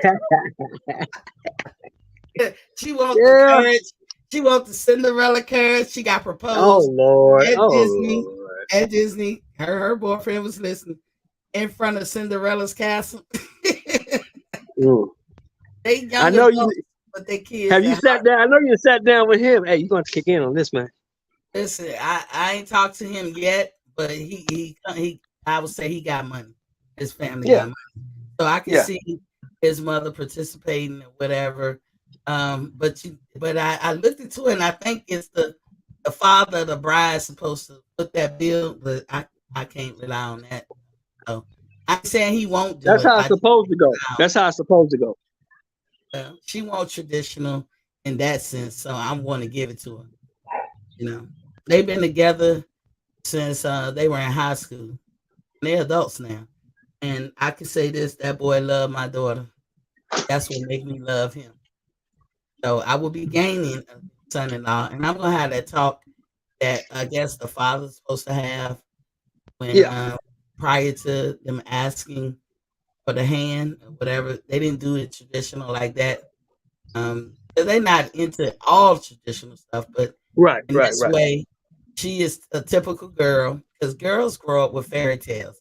I Yeah. didn't Yeah. know Yeah. until I was a grown adult that men do too, because I've had to cancel the young guys under my charge in the military who would get married real early in their young life. And I'd be like, why I gotta do it? I ain't their mama. It was like you the boss. So you gotta cancel them. So I will wait till they, 6 months in, then I'll be like, how's your marriage? How's everything going? They be like, it's good. I say, oh, what she do? Oh, she just be at home, taking care of the house. It's like, that's cute right now. See, that's the fairy tale of young men. I'm Mm-hmm. the breadwinner. I'm the king. I gotta provide everything. No, nigga. That's what you like right now at 20 and 21. You gonna hate at Yeah. It's cool. 28. Hey, Miss T, it's cool when you're in that BAQ, Yeah. At the but when you got to pay BAQ, real rent, when you got to get out there and pay real rent, and real bills, real mortgage, that shit changes. you went way back with the BAQ because they call it BAH now. Oh, they call it BAH. You said BAQ. I knew exactly what you was talking about. Yeah, BAQ. Yeah, that shit cute when you young, but Yep. when you get 28, and you gotta think all this girl ever did was what you wanted her to do. Be the docile person. Cook Yeah. clean in the house. And then the Mm-hmm. bills hitting your ass and you need a reprieve. You need some Yes. help. And she don't want to work. No, because she ain't Now never you had to. mad. She ain't never had to. So why should she now? Exactly. You created that monster. So Yeah. a hint, I used to tell them a hint to the wise should be sufficient. But you like right now at this young age, you're gonna hate later and you're gonna resent her for it. So Right. get her ass up, get a job, or take your ass to school. Something. Well, she Until got to you have a life. That's what you got to yeah, understand. Your partner, your spouse, they have to have a life of their own that doesn't center around you. exactly. Waiting around for you to get home. Because you want to Because get that home shit and will unwind. get boring. And what she will start to do is start to think, if she, especially if she's been with you since a young age, she'll start to wonder what she's missing. And wondering what the hell you doing all day. You're gonna get tired of that Exactly. shit. And to the Exactly. young ladies, let me tell you something. They can love you today and don't love you tomorrow. There's one thing that the myth is out there that women can't be alone.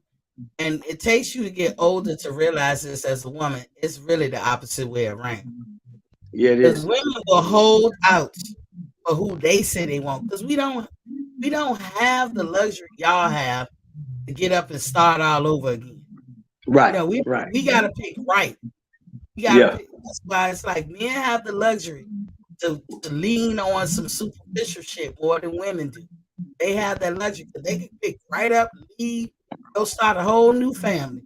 You can't really do that as a woman. See, and that's cold. It's cold that you say that because my grandmother taught me that. Rest in peace. She said, "Boy, I'm gonna teach you everything you need to know, so you never have to depend on nobody. Make your own money, clean your own house, cook your own food. You ain't never got to depend on a woman for nothing because women are fickle." They want to change too. They get bored too. And they Yep. start making emotional decisions. That's Mm-hmm. when you make emotional decisions. I agree. We be emotional more than y'all. Y'all be just as emotional. And Oh I'm yeah, telling we get you, emotional like, too. this is But how you hit the nail on the head. Cause you hit the nail on the head because that's always been my go-to. I'm gonna be all right with you or without you. Cause I've been making money a long time. I leave all this shit, you can have it, and I'm gone. I don't mind starting over. I done moved Man, so many times in my life and picked up and blended right into my new community. man, No problem. I've been, like I say, Miss C, I've been making money a long time. I know how to do that. Exactly. I And don't then, worry about no money.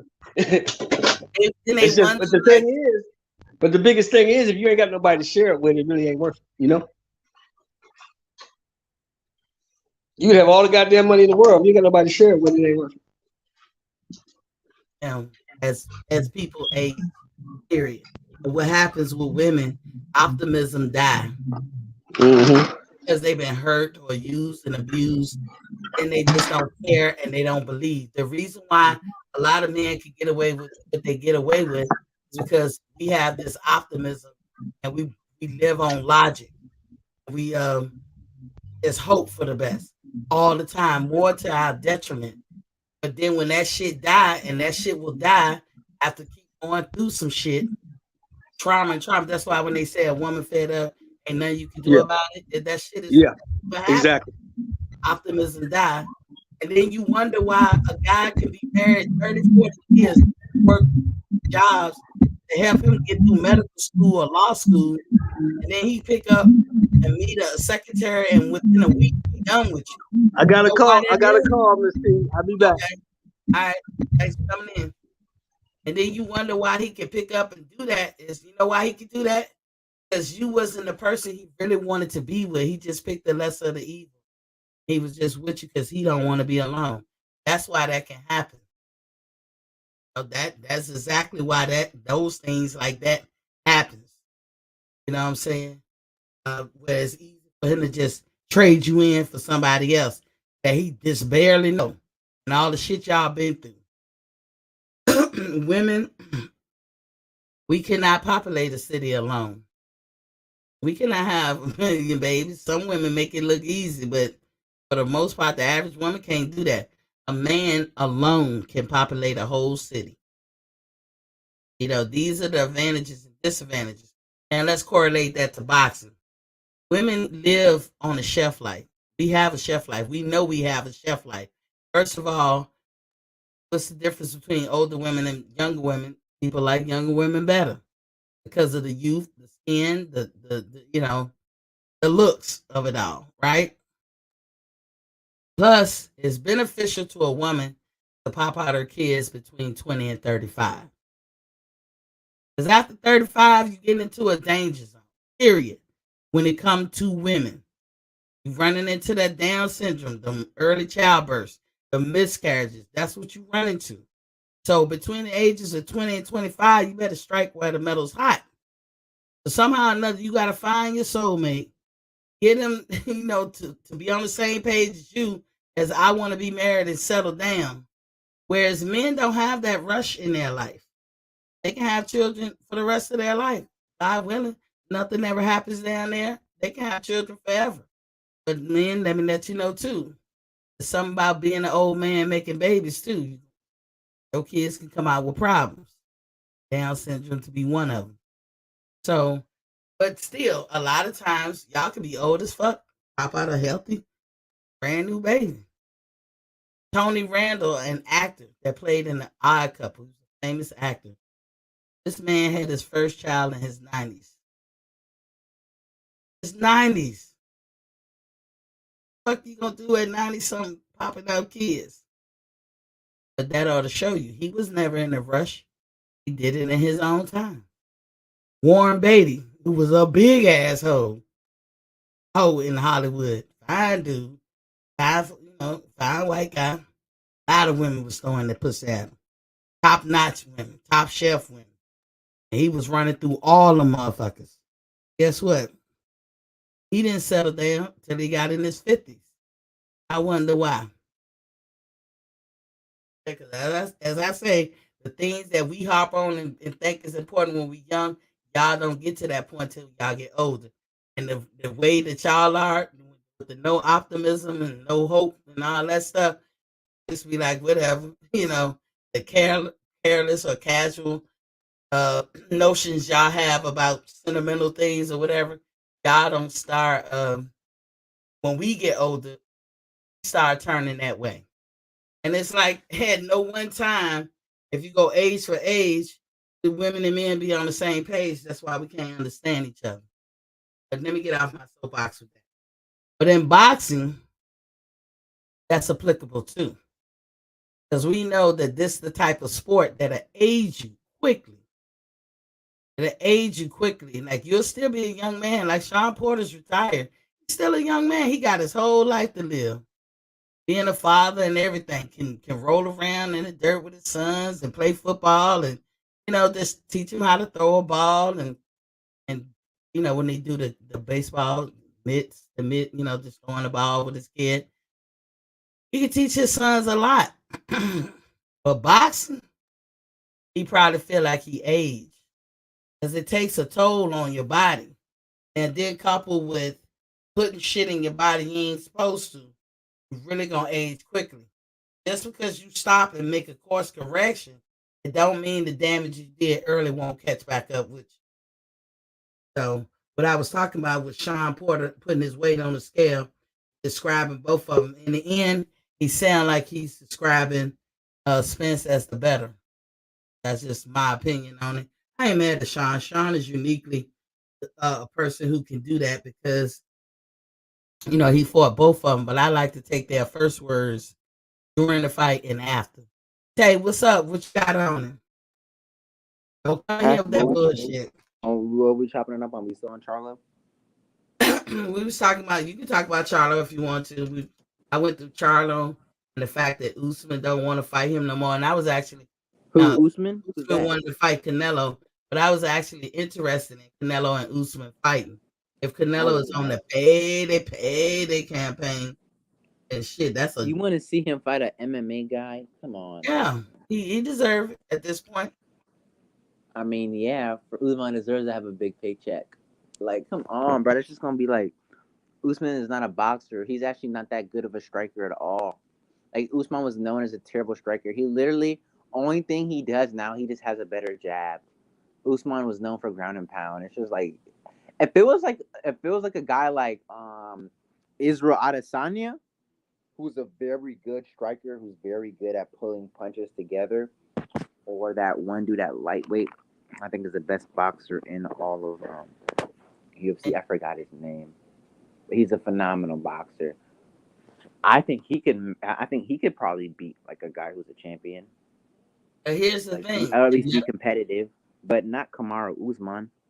Canelo is getting older. We don't see the age yet, but he is getting older. And He's Usman not is losing to on. a UFC Listen, guy. listen. Usman is on record, not my record, but apparently somebody record as being the hardest striker in the business of combat sport. That's what they say.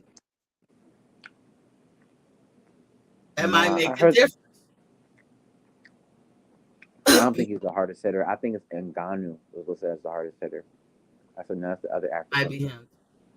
Yeah, it's But you Ngannou. know, it would be interesting if Canelo don't want to fight the other fighters, then that's a payday. That is a payday. He Because should not fight Kamaru Usman. I mean, I Kamara mean, he should because don't want to Kamaru fight should him. get a big paycheck. You know what I'm saying? But like, Yeah, I don't want. I'm not caring for that fight. they're gonna make money though. You know that. You That's know what I'm that they saying. will. So they should come to because like he sold more pay-per-views than Canelo did. I think he sold like over 1 million in his last fight. They just did 700K only in the U.S. So that was dang near Canelo stuff. And Kamaru Usman is very big outside of Africa and different countries like that. I'm pretty sure they did over 1 million pay-per-view with him and Colby Covington. So of course he is technically the bigger star currently right now. But But in UFC, they don't get paid like that, do they? that's what I was my point. I was about to get there. They don't get paid like that in the UFC. So I see why he wants to fight Canelo because he's gonna be able to generate great pay-per-view money and get fairly compensated for it. However, talking about is he going to beat Canelo? I don't think so. I think his boxing is way too limited. I think as a striker, you see him getting like beat up by guys in the UFC who I don't think are on the same level as Canelo, and he's getting touched up by those guys. Now he hits very hard. You know what I'm saying? But also he's hitting in like 4 ounce gloves. This is not like actual, this ain't 10 ounces that he's gonna be putting on. Maybe even like Canelo may be like, hey, you definitely not gonna knock me out. May ask some crazy stuff, but maybe like 12 or 14. And But I don't doubt your assessment of how that fight gonna play out. Only yeah, thing he I should get that will fight. say is that it's going to make money. It's gonna Yeah, it'll probably make make money. as much as Conor McGregor and Floyd Mayweather. No, because Connor's a way bigger star than Usman, and Floyd is way bigger than Canelo. If Usman can generate 1 million pay-per-view buys, Canelo That has was yet with him to and done that. Colby Covington. Colby Covington like is really big in the UFC as well. He's like a mini Conor McGregor. But in the end of the day, They he both can big have it stars. on his record that he did that. But Yeah, Canelo I has want the brother to get paid, so he should Canelo take that gonna fight. generate buys, and along with him, they will be over 1 million. Yeah, I Them two believe so. together. I believe so. They'll be over 1 million. That's a I lot think of money coming back to both of them. 1.5 around that And that's or good money. 1.2. Yeah, That's good money. that's what I'm saying. I'm saying they should from like what's gonna happen standpoint, to me, he's gonna be outmatched. However, it's gonna make a lot of money. I'm happy for those boys. They should get paid. I mean, combat sports is hard enough. You should lead the sport beyond wealthy. You got a Yeah, lot that's of what I'm people saying. that do combat sports. They do all that They're wear and broke. tear on their body. They age quicker. They got their injuries. Like when they retire in Brain their damage, 30s, CTE. they be seeming like they good.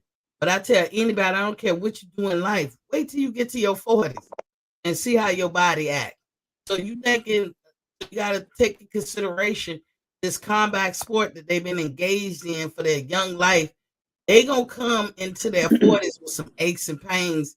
They ain't gonna be able to do much in speaking engagements, tours, or writing a book. They gonna need some money to be like, I ain't gotta do shit. My children rich, their children rich. for all their troubles. You know what I'm saying? And I to me, agree. I understand Usman wanting that fight before Canelo got beat. But now that I he think he got should beat, still win it. no, He he doesn't doesn't want it. want it. His manager claims they don't want the fight now because they feel like Canelo's a regular guy. Man, he The should still mystique of fight him, him man. is He gonna gone. make a bunch of. That's But how they feel. still, man, he needs to get some more money, man. You never get, you know what I'm saying?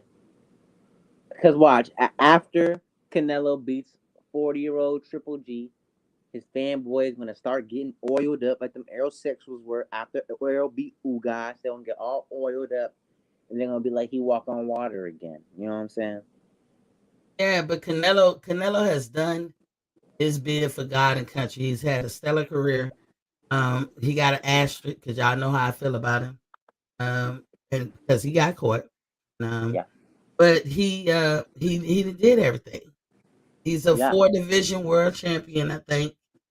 And That's what I'm saying. So or his three fans or gonna four be division, and he's been undisputed. He is 4 division going world champ. into the Hall of Fame. Period. Yeah, he is, and he deserves to. His resume speaks for itself. hmm He gives So it like he. I know we dookie on his resume a lot, but it's still very good. Like it's still a his good resume resume. as of late, but he messed up by picking the wrong one. Bivol won't have it. But that Yeah, Rocky Field, them Gildrum, and all them motherfucking people. Nah, his 168 tour was overrated. He did fight Callum Smith, but I didn't even know who Callum Smith was, man. He was ranked number one in 168, but I think that was some boo boo. Callum Smith a good little fighter. And he showed that in his last fight, but he wasn't good enough for Canelo. If you stand Yes, I'm in saying front so. of Canelo, you're gonna So get he your has some ass. good. He has some good wins, Like Triple G was a good win. Triple G 2 was a good win. I thought he lost in the first fight, but avenging that loss is still. There's a couple of people like General Big Fish. He's interested in Triple G getting a reprieve on Canelo, but He needs to stop it. overall, Triple nobody G is really 40 pressed years for old, Triple man. G. Yeah, Triple G He is 40. old as dirt. He showed his age in his last fight. I already know who's gonna win. It ain't gonna be. It don't have to be on no cheating shit. It don't have to be Canelo up on the scorecards before they even ring the first round bell. It don't Nah, have because to they be know on what's none up. of that. He gonna beat the fuck out of Triple G. Yeah, Triple G gonna get knocked the fuck out. And that's what he deserves for ducking Andre and Charlo for so long. And I'm not a big Canelo fan. I don't hate him. I don't like the fact that he cheated.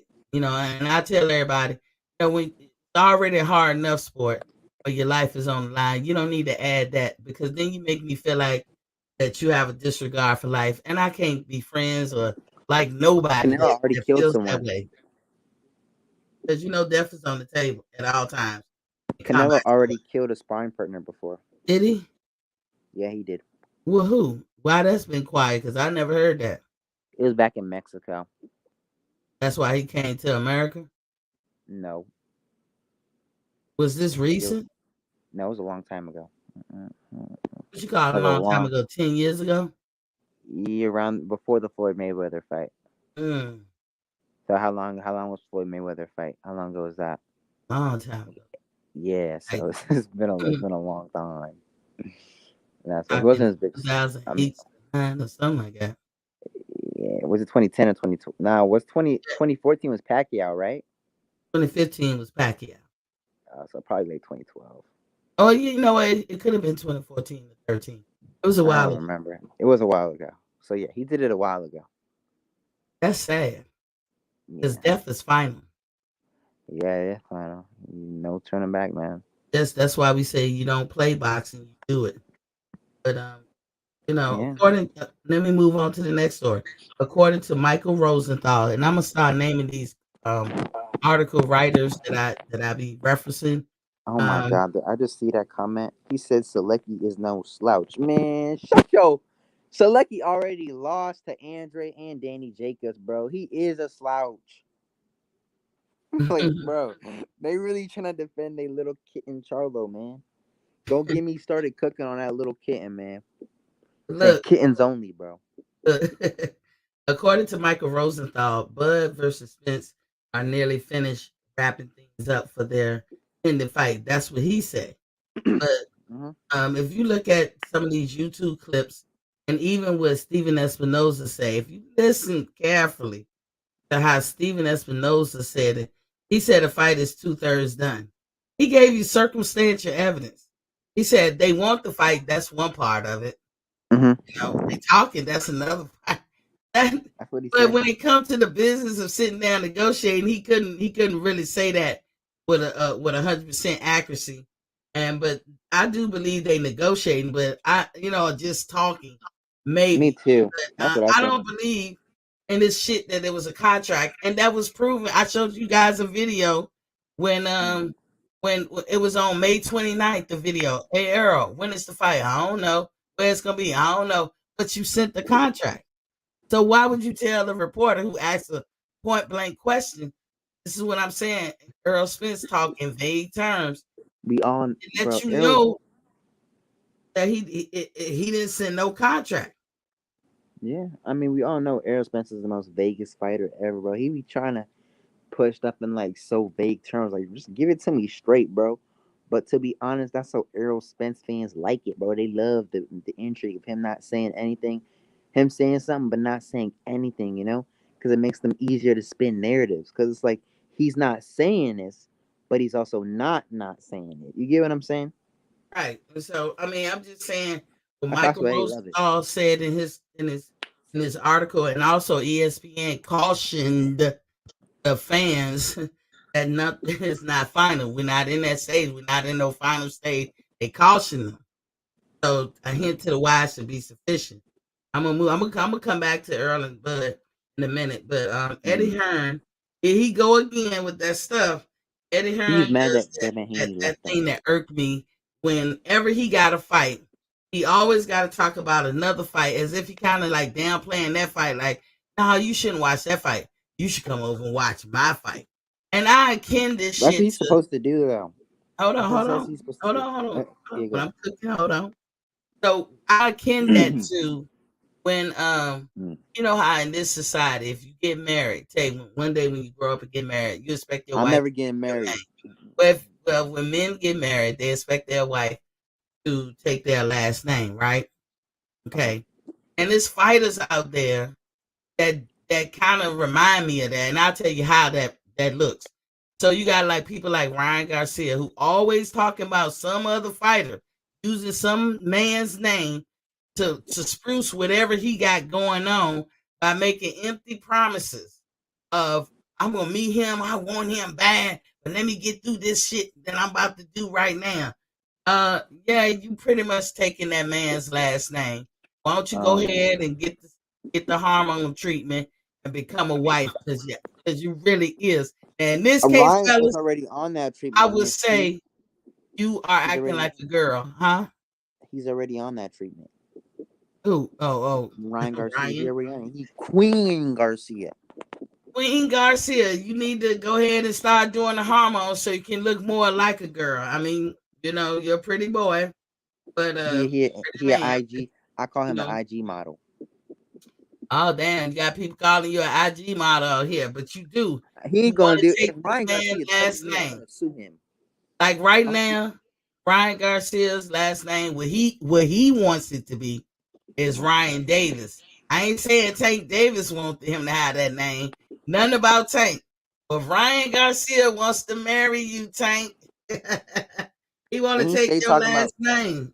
he stay talking about Devin Haney and Tank, bro. He like Devin was so boring. He said, "Don't make a fight." I'm so happy when Tank said, "Shut the heck up" to him, and then he got in his Yeah. feelings. That shit was so funny. He was like, "Oh, don't call me that," and the man even censored himself on Twitter. What kind of person does that? Who the heck censors himself on Twitter, man? Like that is man, he's so corny, bro. But that's something that Ryan Garcia would definitely do. Hey, Ryan Garcia is y'all need to start saying that. Oops. I don't know why whoever calling me, I can't answer. Hold on. Get the phone. Everybody asks me why I got that old school phone. That's so I can hear. Hello? You said hello, can you hear me? Yeah, now you cut off for a little bit. Oh, I was turning off the phone. I don't know. Somebody want to FaceTime me in 503. Well, dog. I'm not do it. But yeah, Ryan Garcia is out here making wedding proposals. So that's what I'm gonna start saying about him. Every time he talk about somebody else instead of what he got in front of him or what he doing, you're in a sense making a wedding proposal. So is Eddie when he talking about the fighters. Eddie don't talk about no individual, but he always critiquing and putting down the next fight when he got a fight coming up, you know. And he got that Canelo and Triple G fight coming up. So he want to put down all the fights leading up to it, around it, or whatever. And Eddie does this every time. Like I just don't get it. Like, ask the man to marry you already. Shit. God damn it. Hold on, y'all. Okay, Hold back. on. I don't know who the fuck this is. I'm gonna ignore this. I'm gonna ignore them calling back. Let me see. Who? That was a Y'all. great shot. This one's gonna get momentum. Let me see. I'm gonna call this person back. Who the fuck is this?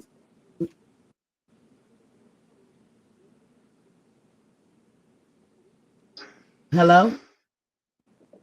I'm calling my fucking phone. Who the heck is Fuck that? you, bitch. You just called me twice. I don't know who the fuck you are. Shut the fuck up, bitch. Oh Shit. shit! I don't know who the fuck you are. You don't be calling my phone with no bullshit. You bitch ass nigga. You little dick motherfucker. Shut the Oh fuck up. shit! Biatch. Oh I don't know who the shit! fuck that What is. the fuck was that about? I don't know. Did y'all not just hear they call me twice? And I said I ain't answering because 503. See, they He calling called me you again. again. Fuck that nigga. Yeah, fuck him. I don't know who. He said stop calling his phone. Nigga, I ain't calling you. Bitch. I don't know how you got my number. But you're about to be blocked. That's what happened to me. I was on a phone call with a dude who's trying to sell me some fake shit, and I asked him a question. I was like, "What is the?" I was like, "What is the name to your company?" Right, and I kept asking, I was looking for the name, and I was like trying to find the name, but the name wasn't really popping up, so I kept asking him, and then all of a sudden he just called me, and then he said, "You stupid as shit," and then he started cursing at me, and I started cursing at him, but the whole time this dude was trying to sell me some fake shit. And we had a curse out because you know what I'm saying. People be on that line, they be crazy, man. Yeah, I'm about to block him. Bullshit. Yeah, I would block him too. Fuck that dude. I don't know who this 503 is. Bitch ass motherfucker, you little dick bitch. Damn. I don't know what's wrong with that nigga, man. I don't even know who he is. He called you twice and then has the nerve to curse you out. That shit. Yeah, like stop calling, try to talk about me. Nigga, I ain't worried about you. I don't even know how you got my number. I don't even put my number out there. The number that I set up for y'all to call is a Google number. And I only turn it on when I'm online. I ain't half the time I don't even turn it on. So how he get my personal number, I couldn't tell you. You know what I'm saying? He looked like he got a hairstyle like a girl or whatever. I don't know who the fuck that was. Fake ass bitch. Yeah, I don't know what's wrong with that person, man. I'm sorry that happened to you. That was so weird. I ain't worried about it. I sleep with my guns too. Just so you know. You call me trying to threaten somebody. I ain't worried about you. Come up here you want to. So he's not Eddie Hearn and Ryan Garcia, may I give y'all a suggestion? Just go ahead and ask Tank Davis for Ryan Garcia. Ask Tank Davis and Devin Haney to go ahead and marry you. Of course, they're gonna say no because you can't rely on your own laurels and all that stuff. So just go ahead on and ask them to marry you. Don't to get rejected. Remember, time heals all wounds. Devin will fight. I think Devin will fight him, bro. I think Devin will fight him for basically anything. But you can't count on Ryan to go to fruition with the fight. That's the problem. You can't count on him. And he got a fight coming up July 16th with Fortuna, but you can't count on that. You don't hold your breath. That's what they say. But, you know, some will come up where that don't happen. So don't hold your breath. And if he's gonna get his hormone treatment, he won't be out for a while. If Tank gotta wait till that fight happen, then that means the Tank fight off. I mean, he doesn't want to fight them. And that's not a bad thing. Like overall, if you don't want to be a boxer or don't want to be fighting and stuff, then hey, that's all good. That's cool. He's a whole hypocrite. I remember after his Emmanuel Tago fight, he was like, "Man, I'm gonna not call these guys out." And what the fuck did he do? As soon as that shit happened, then he started calling niggas out. Do you know why? Because I feel like he got a reality check in that ring where he found out he wasn't as good as he thought he was. So in the heat of Mhm. the moment, he was like, "Shit, I can't beat these guys. There's no reason why I'm calling out these guys' name because they'll beat me pretty easily." But now, however, he's outside of that stuff. So now he thinks he the shit again. You know what I'm saying? But he gonna get checked again. Exactly. And just so to throw it out, I don't get my personal information out. Some people got my numbers, just a couple of people. So I don't think it was them or whatever. But where I live, it's camera tight over here. Everybody is camera tight on my where I live. Number one. Number two, I do have connects. I told y'all what I used to do for a living. I do You have used to be in connects. the military. I You can. probably Yeah, fucked that dude up. no, it's not about that. I don't fight no more. I don't gotta fight no more. But I am very good friends with people in places that y'all might not want to deal with. So I'm gonna just say it like that without dropping names. But I can find out where you live and everything with a little bit of information.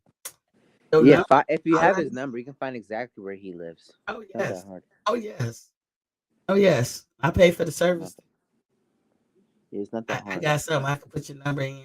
They tell me everything about you. Yeah, Yep, I I've been sure on that do. site before. But I also got friends who can do that. Yep. So, and I'll turn your name and number over to whoever because I'm He's all not about gonna do paper anything trail. to you, Miss T. He You, was just all talk. That's what he's I about. don't worry about it, but I like to be petty like that. I ain't worried Yeah. about him. Yeah, they be all talk and shit on the computer and with their phone conversations.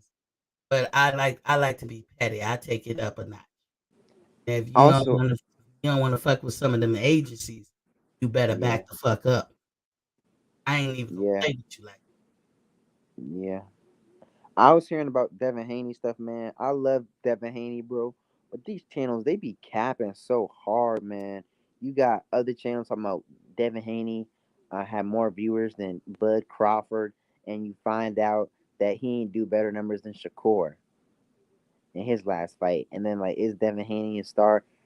If Devin Haney, I mean, I love Devin, right? I think he'll be the face of boxing if he's on this trajectory, on this path.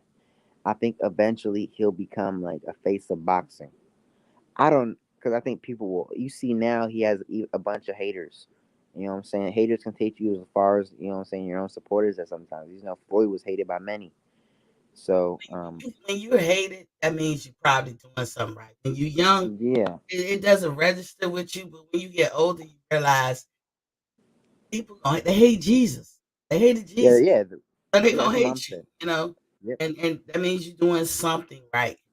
You know what I'm saying? You struck a nerve or something. And if you're a genuine person and you know you're a genuine person, then you're gonna have some haters or whatever. So that's just how it is. Devin Haney is young and he's undisputed. He been telling you he the goods, and now he showed you he the goods.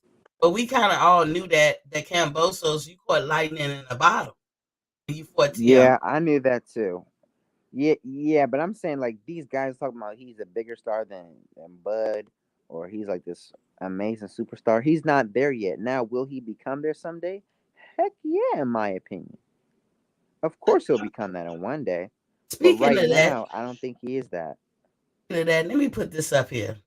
Yeah, put it up. Y'all see this pound for pound. Now, in This is a recent terrible pound for years, pound list. now God damn, I'm this shit is terrible. listen, Who hold on, made this list? Tay, hold on, Tay. So in recent years, they put out this pound for pound list for individual weight divisions. Now, when I was younger, and I gotta admit, I wasn't looking at boxing like I do now. But back then, I don't remember them saying individual weight division pound for pound list. It might have happened. I just don't remember. I'm not a boxing historian. But I always knew that there was an overall pound for pound list. And let's look at this list. Okay. Nayo, I don't know how to say his name, but Inoue, Naoya Inoue. yeah, whatever they Naoya say his name is, Inoue. there's no He's reason not why he better than should be number Crawford. two. Stop it. I He think the should. kid is super skilled, bro. I think I got turned into a fan, bro. Yes, his last match because I thought he was a hype job. I was like, he ain't that good, and he knocked out Donaire in the second round. And I looked at some of his tape.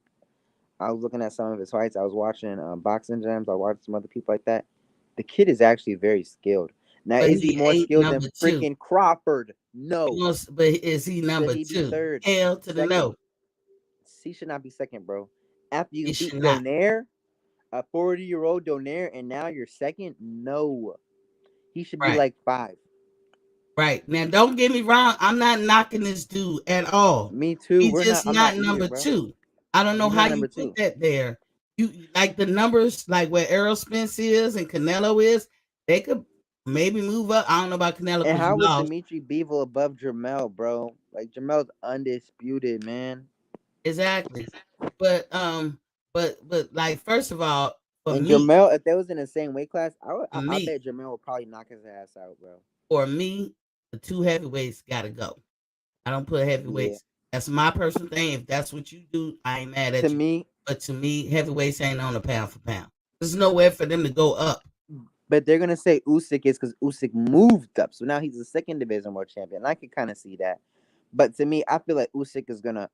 I don't know. I feel like if Usyk he shouldn't be loses on his this his list. next fight and he goes down, would you be fine with him being on the pound for pound list? Because Once you heavyweight, just get off the list because heavyweight is the glory division. There's nowhere for you to really go up.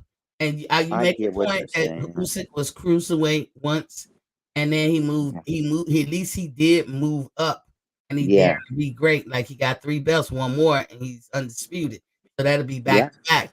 So that's a fine line right there. But my calculus is I don't put heavyweights on a pound for pound list. I get it, NUA but has for not me, done enough in boxing to be number two. No, yep, I that's what totally they agree. wanted to. They want to put him Totally up agree. there. Crawford, Because and y'all know I feel Crawford is number one. Period. me too. Period. I And go wherever off you want to put skill Spence, that's resume. your business. But Crawford is number one. I got Spence probably 4th or 3rd.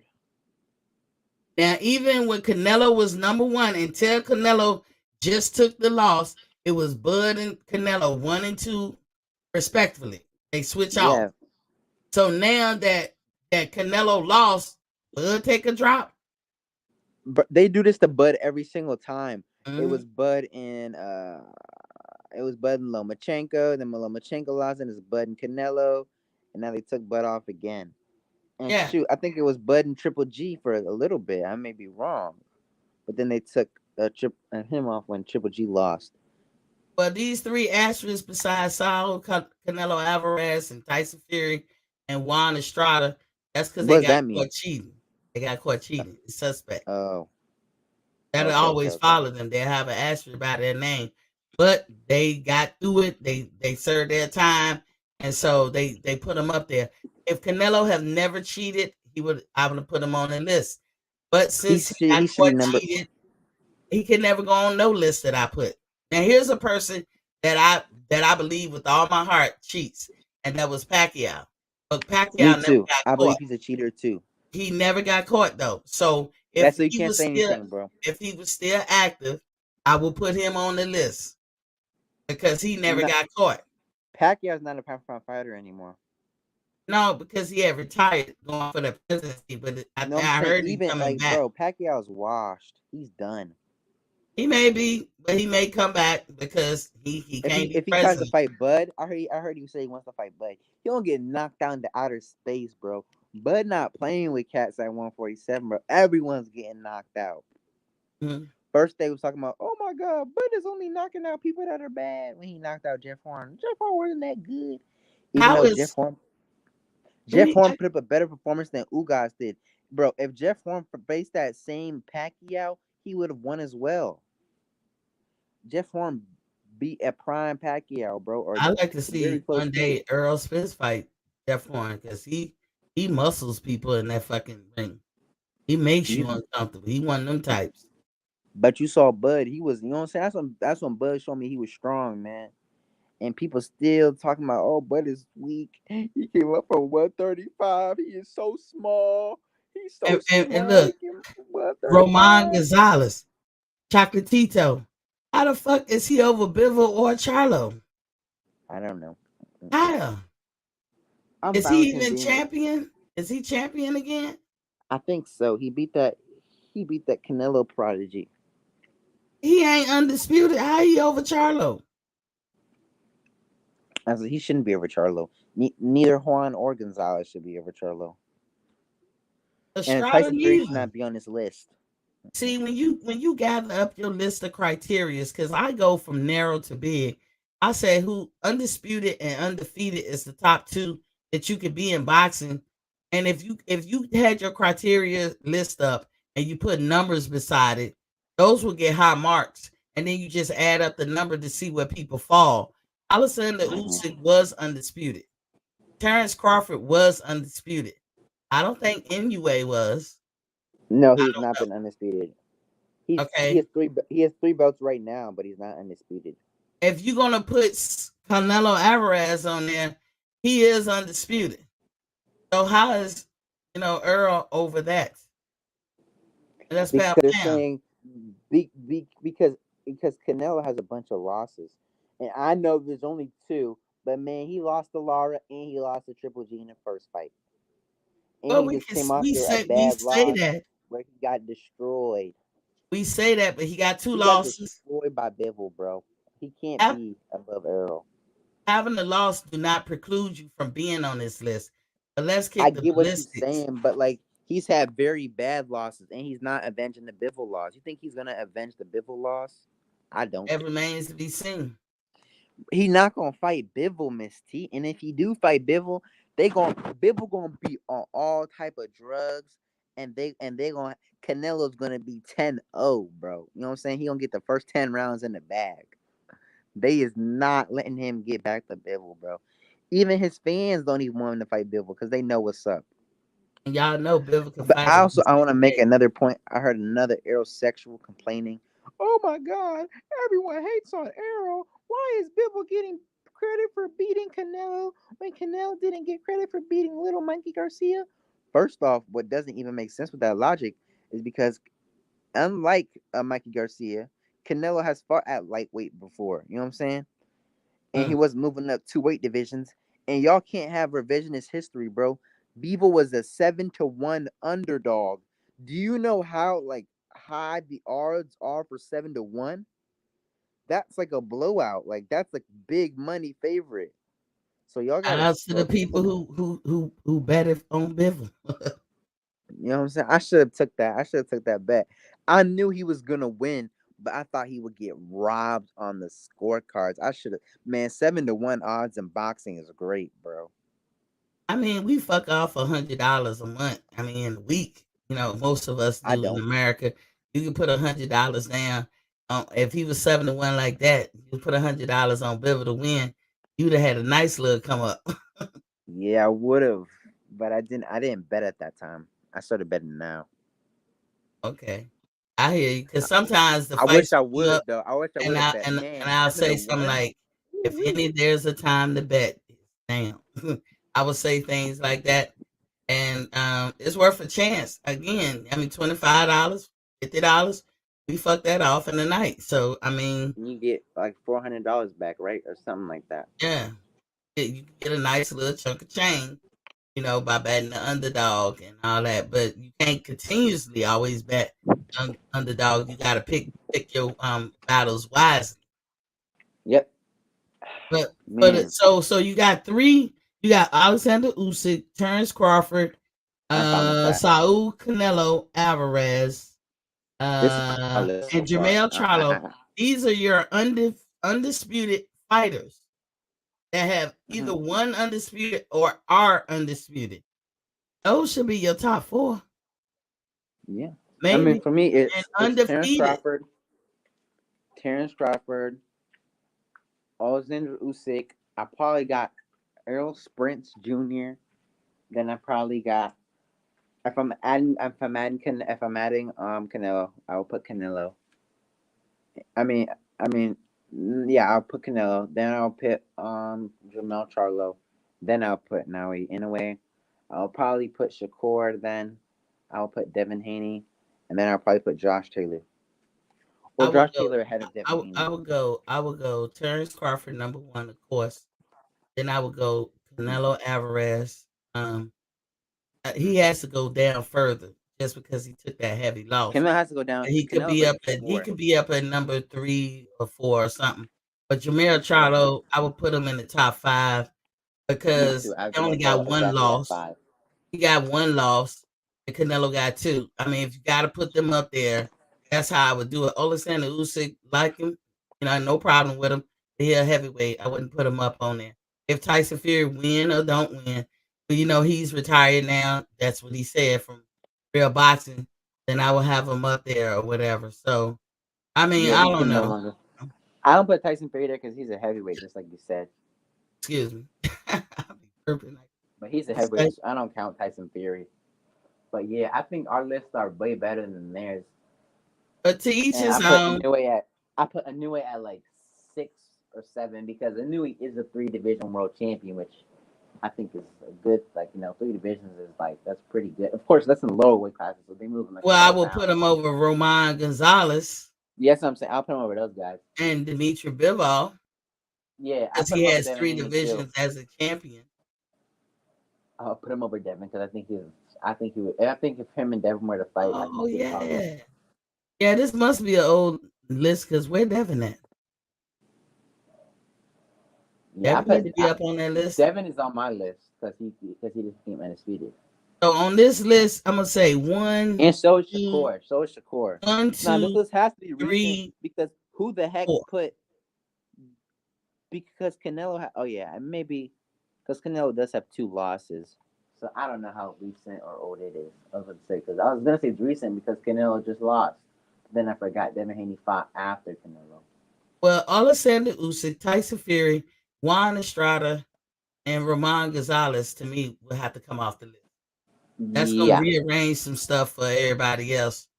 According to this list, that's how I see it. Those guys got to come off the list. yeah, I agree. So let me update because we over 2 hours. So let me update on the Crawford and Spence contract. I told y'all who is credible. I go by credible sources. It ain't gonna be nobody else saying it. It's got to be credible sources that I can go by. And the people that I call credible will be the horse's mouth or people that like the back of your hand, who would know or is close to that fighter. So if I'm talking Errol Spence, I'm talking about him, Derek James, maybe even his father. His father never says much, but if he ever were to talk, it'd be like E.F. Hutton, right? And some of y'all young folks that went over y'all head. E.F. Hutton. But that's who would be a credible source to me. For Bud, it would be Bomac, Bernie the boxer, Bud himself, maybe one of the other 2 trainers that Bud has, which they never say anything. So that to me is credible sources. If they don't say it, I'm not really listening. The problem is for me, and y'all can have your own problems. Earl Spence sends out innuendos and alludes to things that don't necessarily be true. Now, Derek James, I gotta call him a straight up liar at times. Not that he lied for a living and that's his MO, but I'm not taking for Bud when I say this. But what constitutes a lie is you saying something that you know ain't true. So let me give you an example. There's an interview out there with James, Derek James, but he's talking about he's making comparison to what Earl can do as far as putting asses in the seat to what Bud can do. So he talked about Bud fight at, I think it was at the Michelob Center at the Mandalay Bay or whatever, when he fought Porter maybe or whoever he fought. And he said, man, they couldn't even fill it up. And they only hold like 8,000 seats. And he didn't say That's not that. true. He didn't say, I think. He offered it up as a fact. And the fact of the matter is, Michelob Center hosts 12,000 seats. And Bud put in 11,500 and some odd number. Damn near filling the bitch up. So that 8,000 that you offered as a fact, that's a lie. This is when I say it's a lie. Then he said what Errol Spence made on his last fight, which was a lie. I And mean, Errol Spence, I what'd you say? Errol Spence, what his last fight? made a certain amount. He was trying to say Earl made like $50 million through pay-per-view on his last on one of his fights. Oh, No, we he talking about that didn't. interview he made with the stupid shit he was talking about. Errol sold like 600,000 pay-per-views. Y'all, this Was it guy that is one? still trying to call. He changed Oh his my. number. This is somebody I must have touched the nerve with through here. I don't know. I don't know because it's still the same area code. What is 503 area code? I don't know. I'm not from, we from the same exact place, so ain't no 503 around us, I right? don't know what 503. I don't talk to people 503, but I'm about to I, get I, it. I know we got 571, we got 240, we got 703. I think you got A lot of something area else. codes out there, but I don't know. I Portland. don't think 503 is a VA area code. Portland. That's in Portland. Okay, people, I don't know anybody from Portland. I don't know anybody from Portland. And they probably heard the podcast. I couldn't tell you how they He's got the number. aerosexual. He's mad that we talking about his daddy. Here's the thing: 3 people got my number that I met through YouTube, and I'm gonna call all 3 of you. And if you gave out my number, I'm gonna have some choice words for you. But I don't think they did. But I got to call them. Like, hey, how does this person get my number? And start Maybe going. he's just a random caller guy. And maybe he called the wrong number at first. And then when you started cursing back at him, then he's like, oh, shoot, this lady trying to curse me out. So that's what happened. I talked over him, but the point is, changed. He switched to another number just to still call me. And then Yeah. when I He called, a he was aerosexual. he was actually trying to FaceTime me, but I only seen the top of his head, which looked like a girl hairstyle. You know, it was a girl hairstyle, like long hair. Because first I thought, oh, is that one of my friends? Something like that. But then you hear the man voice, and I'm like, who is this? Yeah, that's weird. Well, fuck him. Anyway, Yeah, he's fuck still that. trying to call, so that ought to tell you something. I don't know this person from He's dirt. in his feelings, man. Like, that's crazy. You got to stop calling. Did you block the number? Yeah, I blocked it. That's why I say he changed it.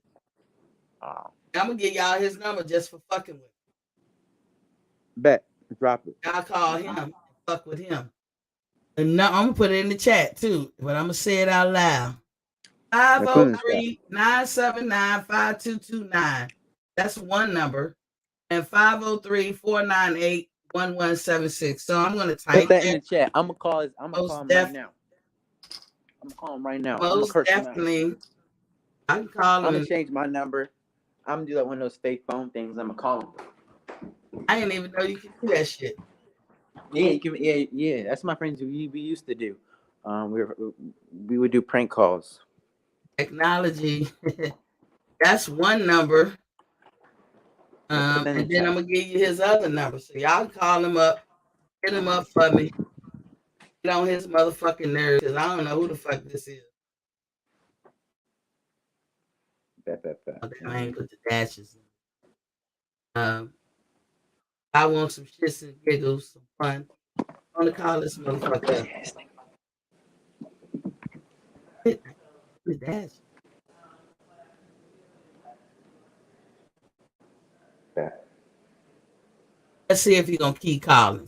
If you want to be on that, I'll hit him up. Should call him with my Google number.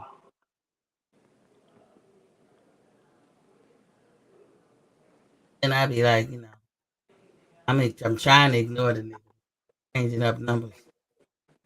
But anywho, let's move on. So Hold up. I got it. I'm on a fake site now.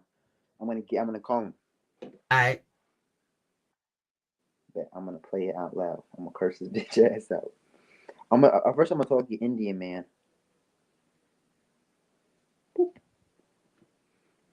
Oh, never mind. what happened? I was on the wrong site. Okay, now I got one. Oh, it's about to die. My phone's about to die. I got charge up. Plug that bitch up. I'm anxious to Yeah. find out who this is.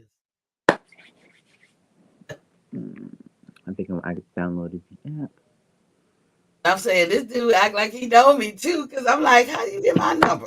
I promise you, I don't give out my number.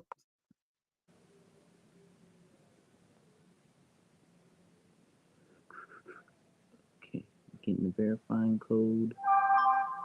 Boop, boop. Okay, choose a new number.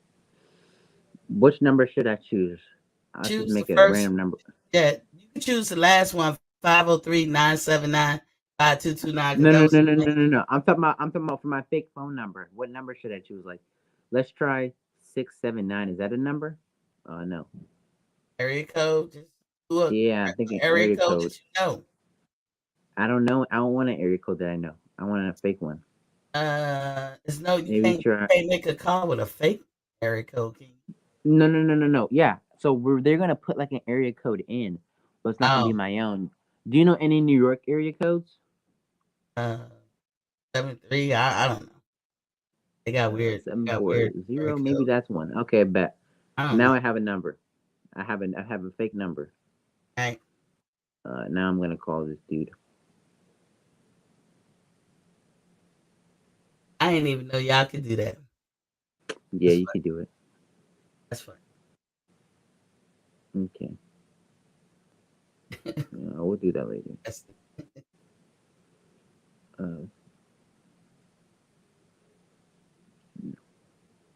okay. No. Okay. So what's his number? 503 uh 498. Oh, 979 979-5229. That's the last number he called. 5229. So this Bet. motherfucker had the fortitude to change his number. So we gonna call him. We calling him right now. I What's good, bitch ass nigga? Never mind. I don't think it was working. we ain't even hear the ring. Yeah, no, I don't know what it's doing.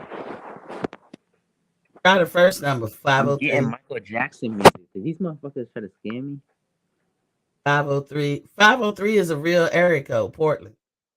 That's No, why I yeah, say yeah, just yeah. just pick a area code. Pick a California area code. All you Complete gotta do out. is YouTube and say Cali area code. They'll I probably just did a have random thousands. one. 9, 8, Got it ringing. 1, Put it on speaker 1, so we 1, can hear. 7, 8. I don't think I'm doing this right. Oh, I hear something ringing.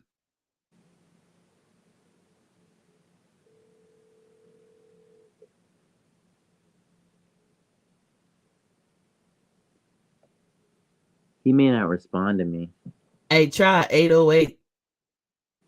Try 808 area Oh, code because he ended the call on me. I'll look at that. Yeah, he's not gonna respond to me. I'm on like a whole different, you know. Do I can keep 808. calling him though. I can Do keep calling him. 808. Do an 808 area code. Okay, bet. Let me try. That's Hawaii. No, no, no. I have. How am I gonna do this? He might answer to that. Because 503 is Portland. So he probably answered some West Coast shit. Hmm. I don't know how to change my number. Damn. You don't know how to change my number. I can keep trying to call him though. Maybe he'll respond Yeah, eventually. keep trying to call. But in the end of the day, y'all, Oh, I typed in the wrong number. that's what you did. Yeah, I Which typed one in you the trying wrong to number. dial? The last number he dialed was I'm 97. typing the last one, but I did a 7-8 instead of a 7-6. Nah, it's that's wrong either way. The last number he dialed was the first number I put in chat, 503-498. No, that's the first one. 498-1176 is the first one. But the Oh, okay. last number he dialed was 979-5229. Oh, okay, okay. Look at the chat. Ray New, what's poppin', King? He said, hey, beautiful queen, we in the building. Yes, sir.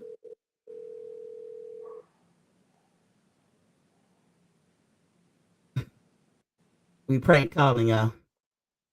He won't answer. Do the first number. No, he just ends the. No, he won't answer. Okay, let me try the first number again. 503-498-1176. He probably watching. Thank booty ass. I only hit that like button and He hit that won't subscribe answer. button. Ring.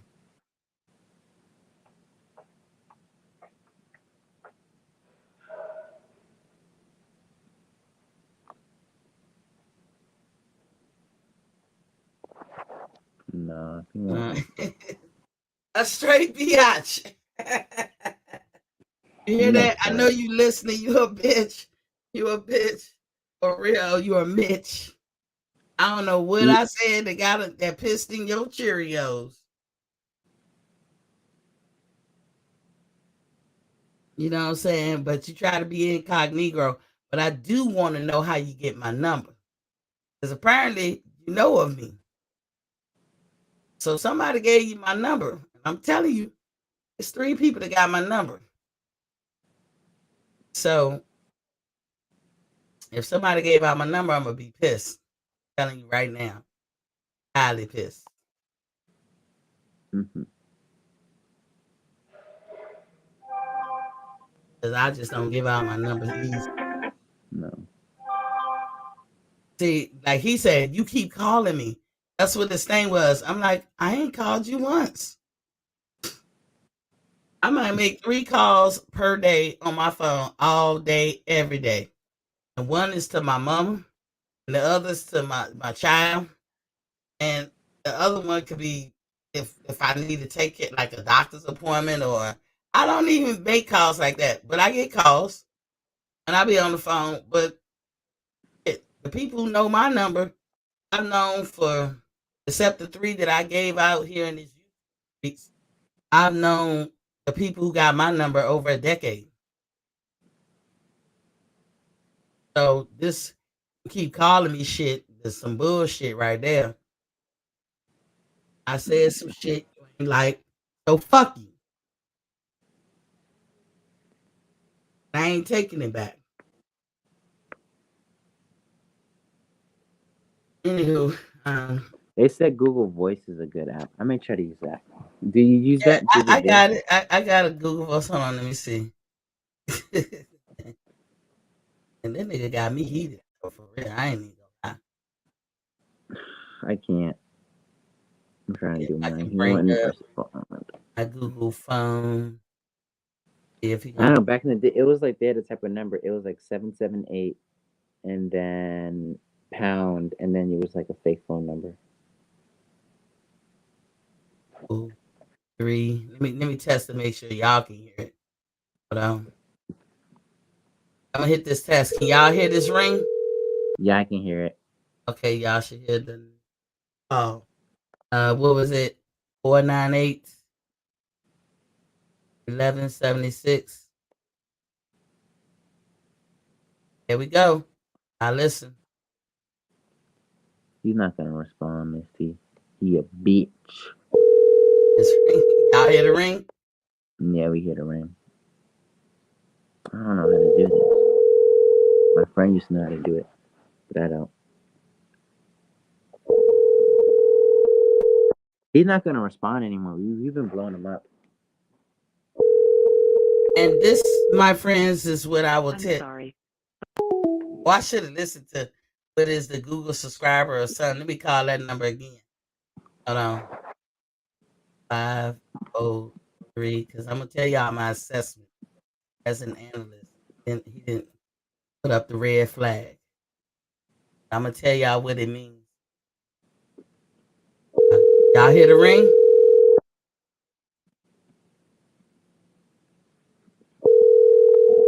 But if I call for my number, he'll answer.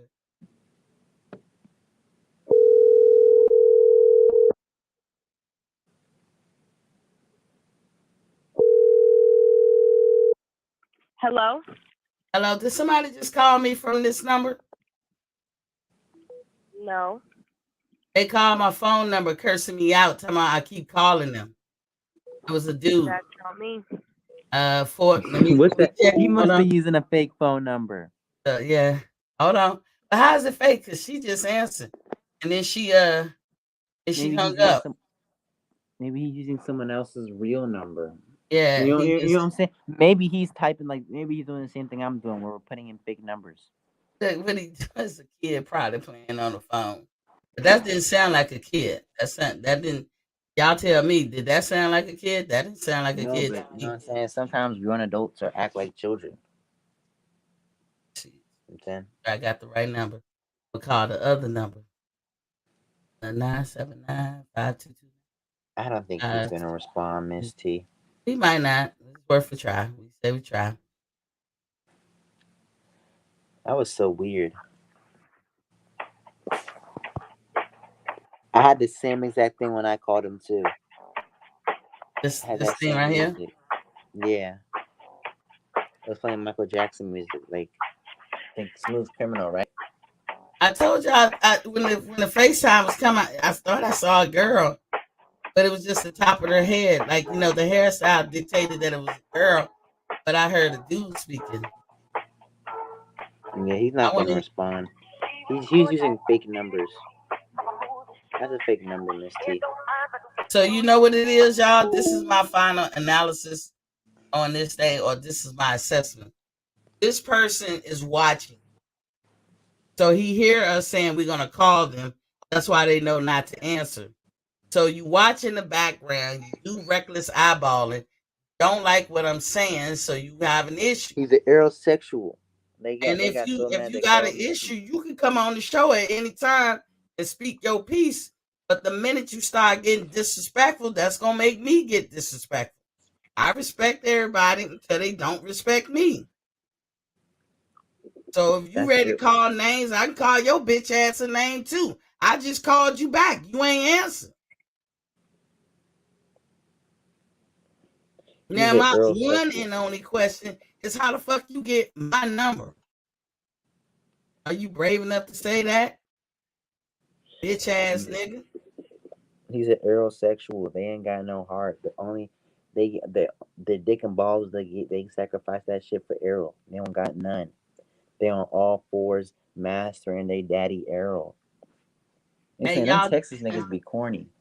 all y'all I'm not motherfuckers. saying all Texas people. I'm saying people who do stuff like that. He probably is from Texas. He probably mad that we talking about the Charlos, and he mad that we talking I about ain't Earl say no Spence. lie. I don't make up no lie on nobody.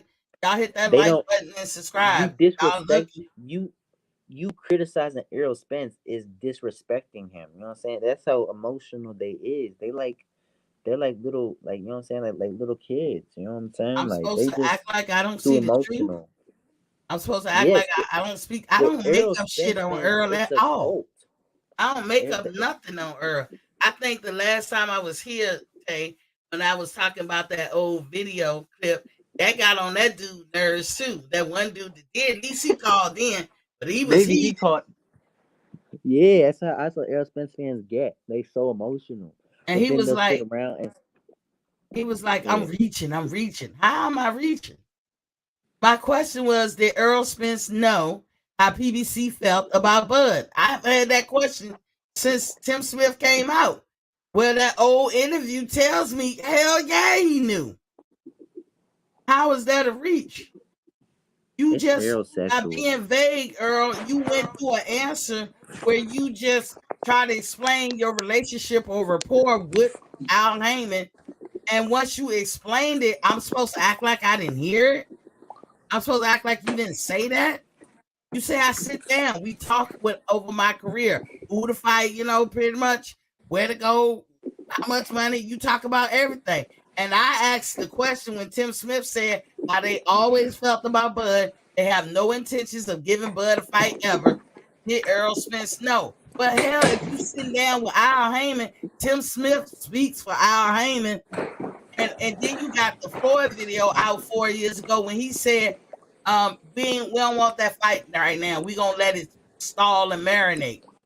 Okay, I gotta act like I didn't hear that shit. And you telling me that don't answer my question that I had for like 5 months, 6 months now, since Tim Smith came out with that interview? My question again was, did Earl Spence know? Because one thing, if you're working for these people or working with these people and they keeping you in the dock, shame on them.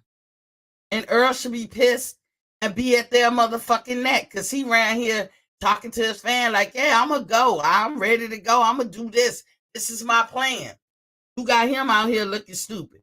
But if he sat down and talked with them, you telling me that from 4 years ago up until today, never did they ever sit down and have a conversation about Bud Crawford as a potential opponent. Never did they ever.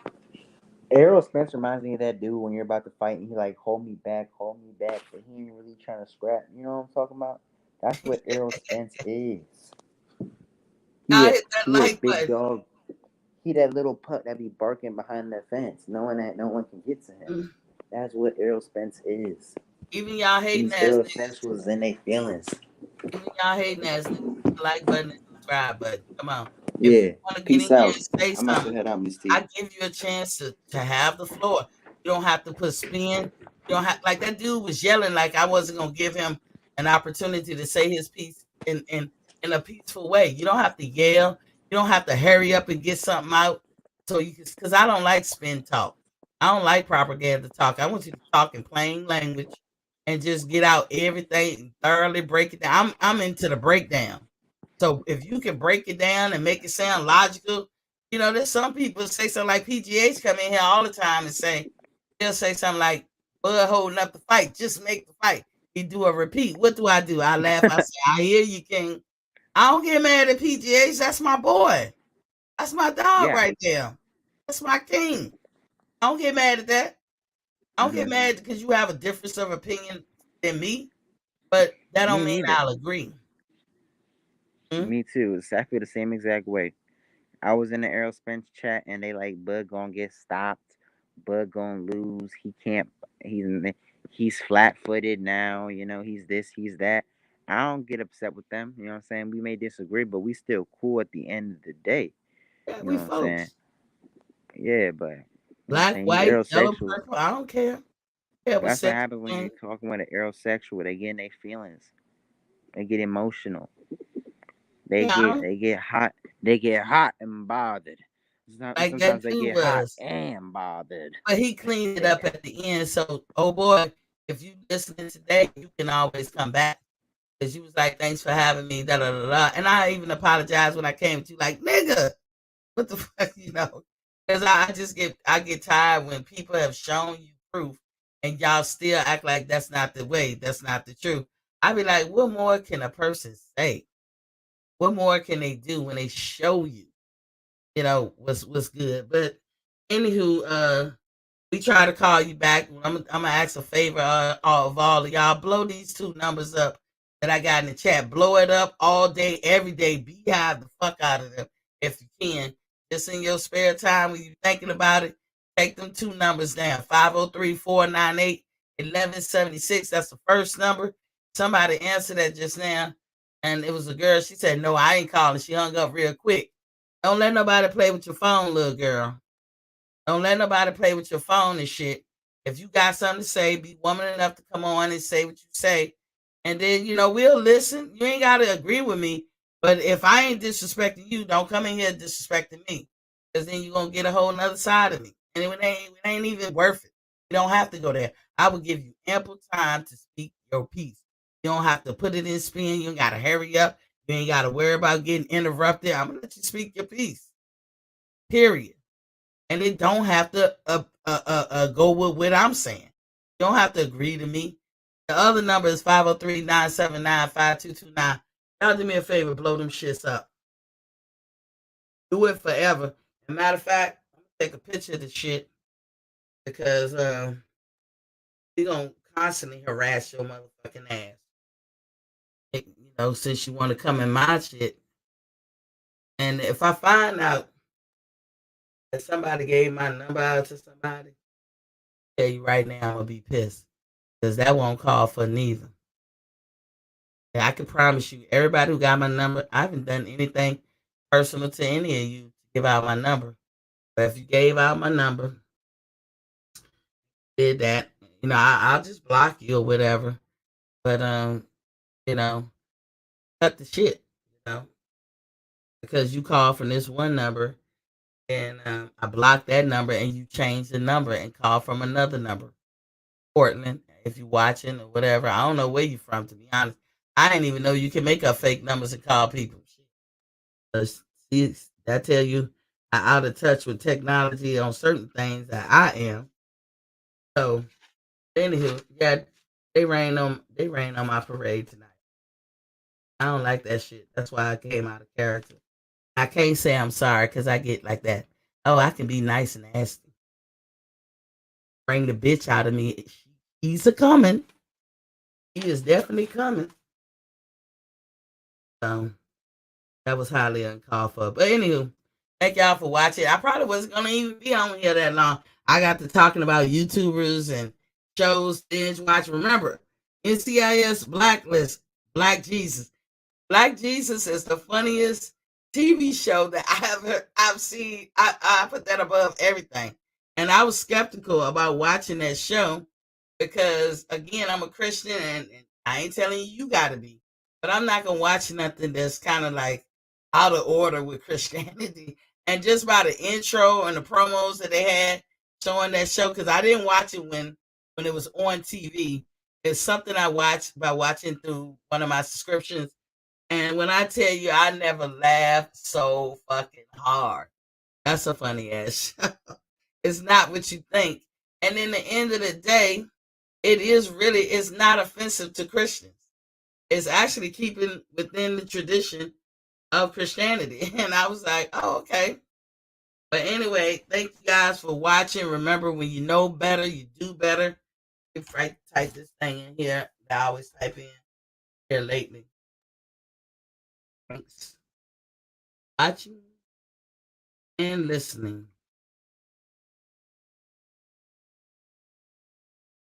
It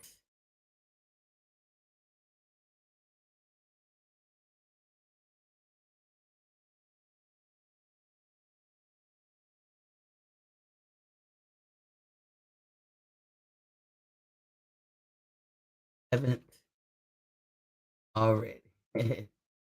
Anyway, thanks for watching. Don't forget to hit the like button and subscribe button if you haven't already. Remember, my show come on Monday through Friday, and that's something happen 7:30 p.m. Eastern Standard Time. So anybody, again, let me tell you, haters, because that was a hate call right there. If you don't like what I'm saying, you are welcome to come in and speak your piece. I ain't gonna rush you. I'm gonna give you the whole floor. If you want to talk 15, 20 minutes, just don't be in a loop. Don't be repeating yourself. Once you get to repeat stuff, then I'm gonna go ahead and try to step in. But if you don't repeat yourself, talking plain language, plain sentences, I'll let you say what you want to say. And when you get disrespectful, then I got a problem. If you don't like what I'm saying, in my opinion, to the point that you gotta get disrespectful, something wrong with your motherfucking ass. Something wrong with you. Because I don't get disrespectful or pissed like that about people. Say a lot of shit I don't agree with. I don't get like that. You know, I can think of a couple of channels that I like when they talk about certain things. I be like, I don't like that. And I don't say shit. But if I'm ever on their channel and they say something like when I go to barbershop conversation, because I don't, that's his show, that's his world. I'm respectful when I get there. I like Fred. And so when Fred get into the politics, I totally do not agree with nothing for the most part what Fred do as far as politics. But I don't let that make me not like him or want to break bread with him, or reach out to him and pray for his success. And I don't go through all that. I don't go through all that. I mean, that's his opinion. He's allowed to have it. And the fact that it's his show. So I'm gonna be on my best behavior when I go to somebody else's show. But I expect the same. When you come here, be on your best behavior. You don't need to call nobody out their name. You don't need to be disrespectful, anything like that. So just to let y'all know where my head is at with that type of shit. So, but when you know better, you do better. And thank y'all for watching. Until tomorrow. Peace.